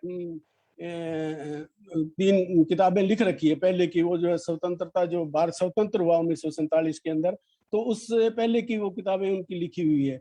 तो उसके अंदर जो है एक मैं थोड़ा सा बताता हूँ उनकी कविता के, उन्होंने लिखा है अपनी उसके अंदर किताब के अंदर कि नौजवान तू शान से कदम को बढ़ाए जा, शहीदों में अपना नाम पृष्ठों पर लिखाए जा, धर्म को बचाए जा। यानी धार्मिक भावना तो पहले आती है, ये जो है बिश्नोइयों का ये पहला कर्तव्य है। जिंदगी का एतबार न कर, धन दौलत से प्यार न कर, संग और साथी से खार न कर, आपे को भुलाए जा और जीवन सफल बनाए जा।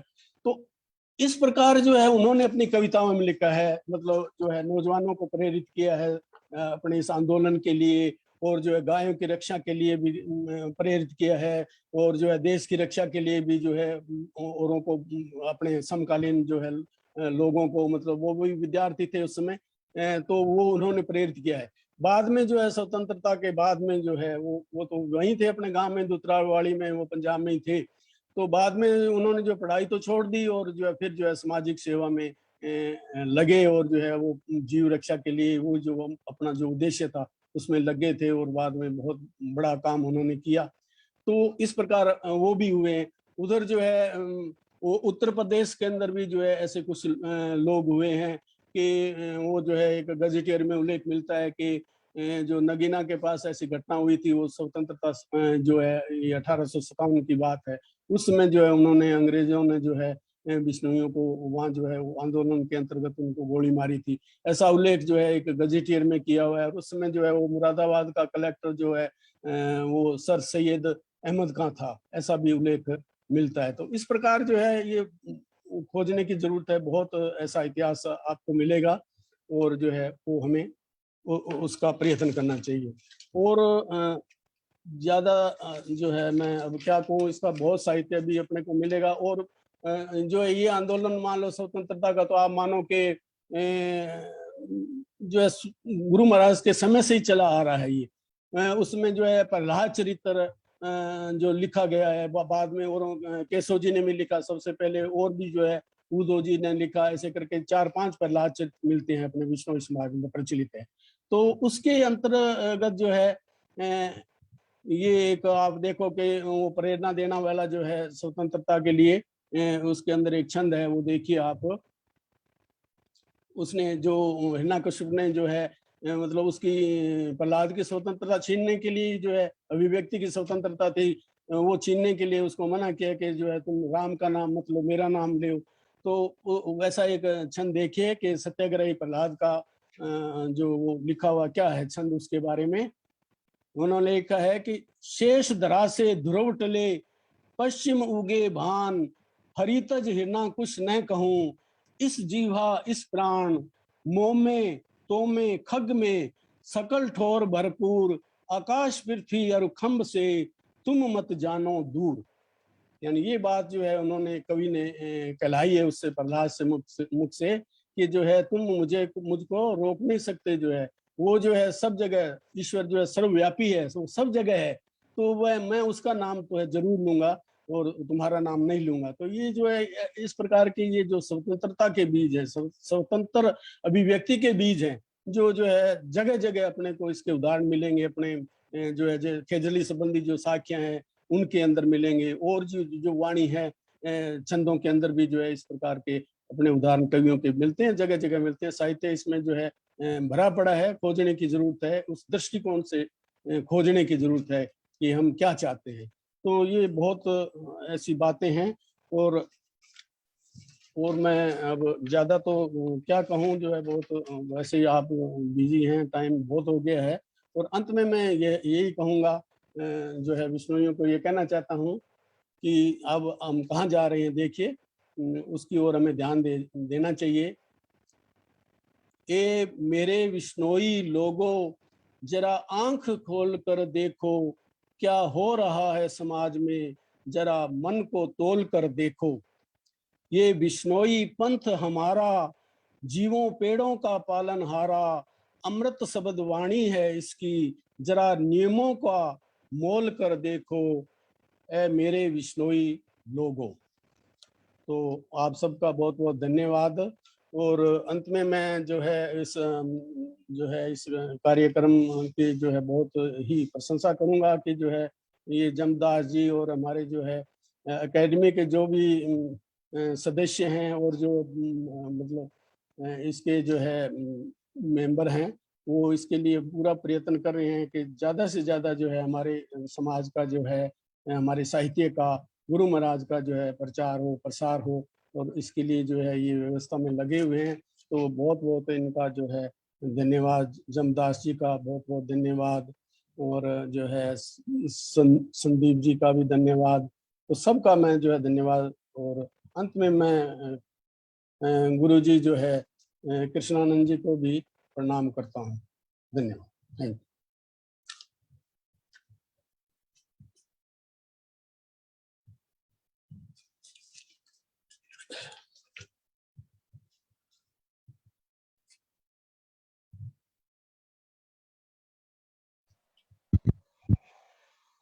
बहुत बहुत धन्यवाद एवं आभार डॉक्टर कृष्णलाल जी बिश्नोई साहब। आपने अंत में बहुत ही अच्छी पंक्तियां बताई कि एक समाज किस दिशा की ओर जा रहा है। पाश्चात्य सभ्यता की अंधी दौड़ के चलते गुरु जम्बेश्वर भगवान ने जो हमें एक लीक, एक रास्ता बताया, उससे हम कहीं न कहीं विमुख होकर उस लीक से हट कर रहे हैं। निश्चित तौर पर ये चिंता का विषय है। आपने अपना मूल्य समय निकालकर इस श्रृंखला की अध्यक्षता की, पुनः आपका बहुत बहुत धन्यवाद एवं आभार सर। अब समय आ गया है धन्यवाद ज्ञापित करने का, तो मैं निवेदन करूंगा एडवोकेट रामदयाल जी झूरिया से कि आप इस आभासी मंच पर सादर आमंत्रित है। आप धन्यवाद और आभार प्रदर्शन के लिए आप अकादमी के माननीय सदस्य हैं और हरदा मध्य प्रदेश में अकादमी की जो संगोष्ठी हुई थी उसके आप सूत्रधार रहे हैं। आप वर्तमान में मध्य प्रदेश में शहीद श्रीमती अमृता देवी बिश्नोई पुरस्कार चयन समिति के सदस्य हैं। यह समिति मध्य प्रदेश शासन वन विभाग से संबद्ध है। आपने 1982 से 1986 तक इंदौर में वकालत की और 1987 में आप हरदा आ गए और यहाँ आपने बहुत एक बड़ा काम किया है समाज हित में। मध्य प्रदेश बिश्नोई सभा के अध्यक्ष बनकर आपने समाज में व्याप्त कुरीतियों को हटाने की पहल करते हुए आपने 1990 में, यानी करीब आज से 30 साल पहले, सर्वप्रथम बिश्नोई समाज में सामूहिक विवाह का आयोजन आपने प्रारंभ कराया, जो आज आगे चलकर वर्तमान में समाज के लिए एक वरदान साबित हो रहा है। निश्चित तौर पर इसको लेकर मैं आपकी तारीफ करना चाहूंगा कि जो आर्थिक दृष्टि से सक्षम नहीं है वे परिवार, उनके लिए ये सामूहिक विवाह एक वरदान की तरह है। तो मैं 2011-12 में जब नीम गांव हरदा में जब गुरु जम्बेश्वर भगवान के मंदिर के 100 वर्ष पूर्ण हुए, उस समारोह में शरीक होने का अवसर मिला, तो उस समय पहली बार इस सामूहिक विवाह की चर्चा को सुना तो बहुत अच्छा लगा। तो हमारे सांचौर क्षेत्र में भी अगर यह शुरू हो जाए तो बहुत ही बेहतर होगा। तो इसके बाद भी आप लगातार समाज में नारी शिक्षा को बढ़ाने व मृत्यु भोज को कम करने में लगे रहे और आप इसमें सफल भी रहे। मैं निवेदन करूंगा एडवोकेट रामदयाल जी झूरिया से कि आप आए और आभार और धन्यवाद ज्ञापित करावे। एडवोकेट रामदयाल जी झूरिया साहब, सादर आमंत्रित।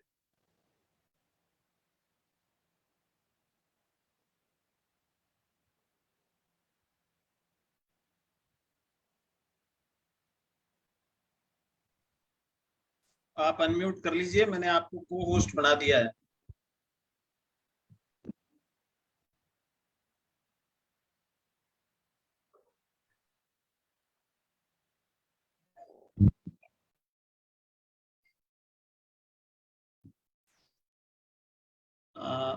आर डी जूरिया जी को मैंने को होस्ट बना दिया है, आप अनम्यूट कर लीजिए।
सूर्या जी लेफ्ट हो रहे हैं बार बार।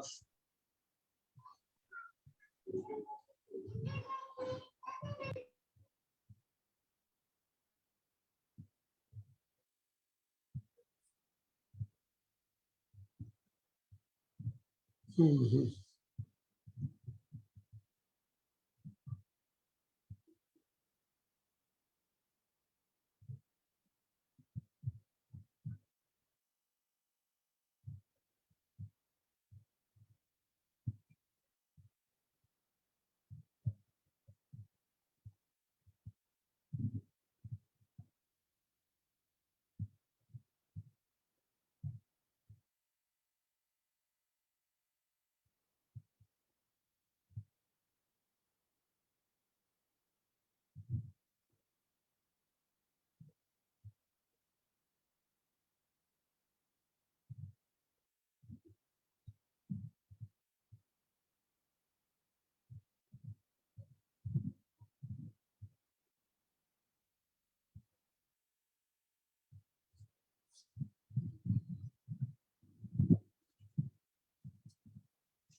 जूरिया जी से बातचीत हुई है, उनका कनेक्शन टूट चुका है। वो 2 बार जुड़ने का प्रयास कर चुके हैं और अभी मेरी बातचीत हुई थी, उसके बाद में वो भी जुड़ नहीं पाए हैं।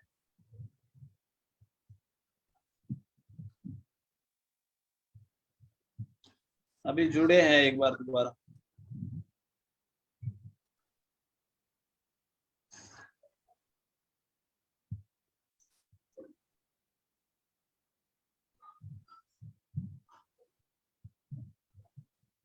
हाँ जूरिया जी, अब आप अनम्यूट कीजिए।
सर आप जुड़ने के बाद में थोड़ा सा एक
अरे भाई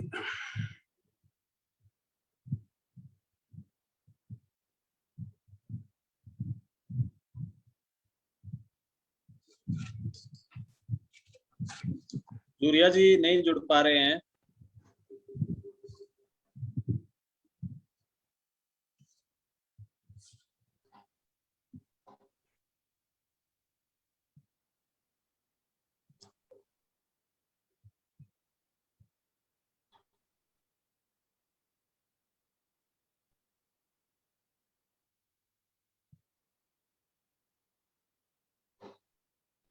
मैं कुलदीप जी से निवेदन करूंगा कि वो वोट ऑफ थैंक्स के लिए अन्य किसी भी वरिष्ठ सदस्य को पटल पर आमंत्रित करें।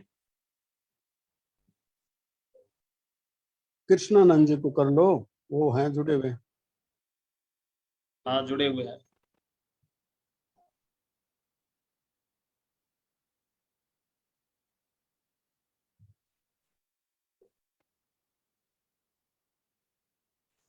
गुरुजी मैंने आपको बना दिया है, आप अनम्यूट कर लीजिए।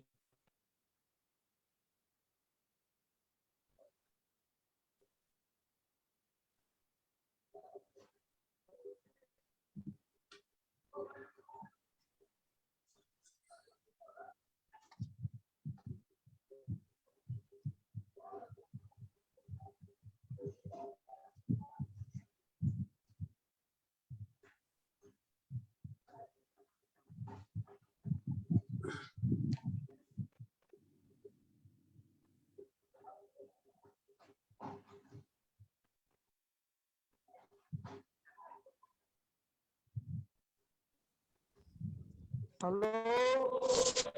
हाँ गुरुजी आवाज आ रही है आपकी। आ रही है आवाज आ रही। बहुत बहुत धन्यवाद। और पहले तो मैं आपको खुशखबरी दे दूं, यहाँ ऋषिकेश में जो है वर्षा हो रही है, मौसम बहुत बढ़िया हो गया है। और आज का जो ये प्रोग्राम की वजह से तो आज तो बहुत ही अच्छी वर्षा हो रही है।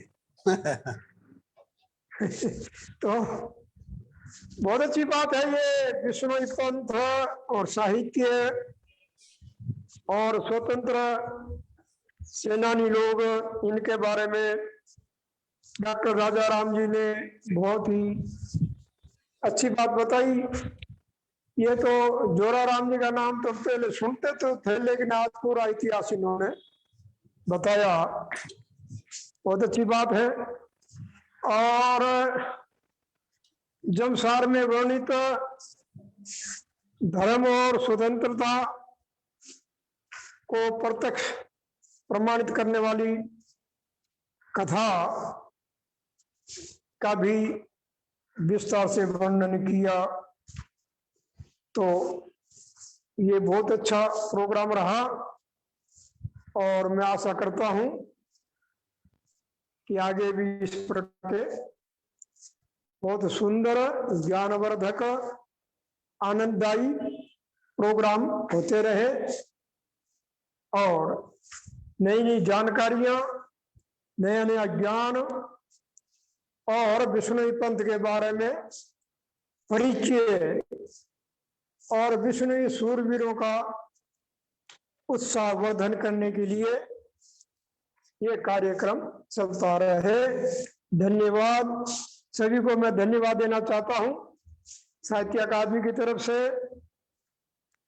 कि जिन्होंने भी इस वार्तालाप को श्रवण किया, मनन करेंगे, विधि ध्यान से करेंगे और हमारे जो है मुख्य वक्ता अग्रवाल जी को भी मैं बहुत बहुत धन्यवाद देता हूं, जिन्होंने बहुत ही रुचि दिखाई और बहुत ही मधुर वाणी में, सौम्य वाणी में ये परिचय सबके सामने रखा। बहुत बहुत धन्यवाद के पात्र हैं। और भी हमारे जमदास जी हैं और हमारे उपाध्यक्ष जी कृष्णलाल जी तथा ज्ञात अज्ञात सभी को मेरी ओर से शुभकामना। धन्यवाद, बार बार धन्यवाद। गुरु महाराज की अपार कृपा सब पर बनी रहे। आज 15 अगस्त स्वतंत्रता दिवस के अवसर पर यह शुभ अवसर प्राप्त हुआ, इसके लिए हम सभी आभारी हैं, ये समाज भी आभारी है। और आज की जो वार्ता हुई ये कोई किसी संप्रदाय की वार्ता नहीं है, ये जन जन समुदाय की भावना है। और 1857 में जो जुड़े थे विष्णु ही तो थे ही और सभी लोग साथ थे। ये थोड़ी समझ में रहेगी ये बात है। उसमें राजपूत भी थे, जांगड़ू के ठाकुर थे, साथ नाम है उनका, और भी जितने भी विष्णु के साथ बसने वाले और हिंदू धर्म के पक्के अनुयायी लोग, सभी का सहयोग था, सभी साथ और मिल करके और अधर्म का, अन्याय का सामना किया और गुरु महाराज की कृपा से विजय को प्राप्त हुए। धन्यवाद। हाँ जी,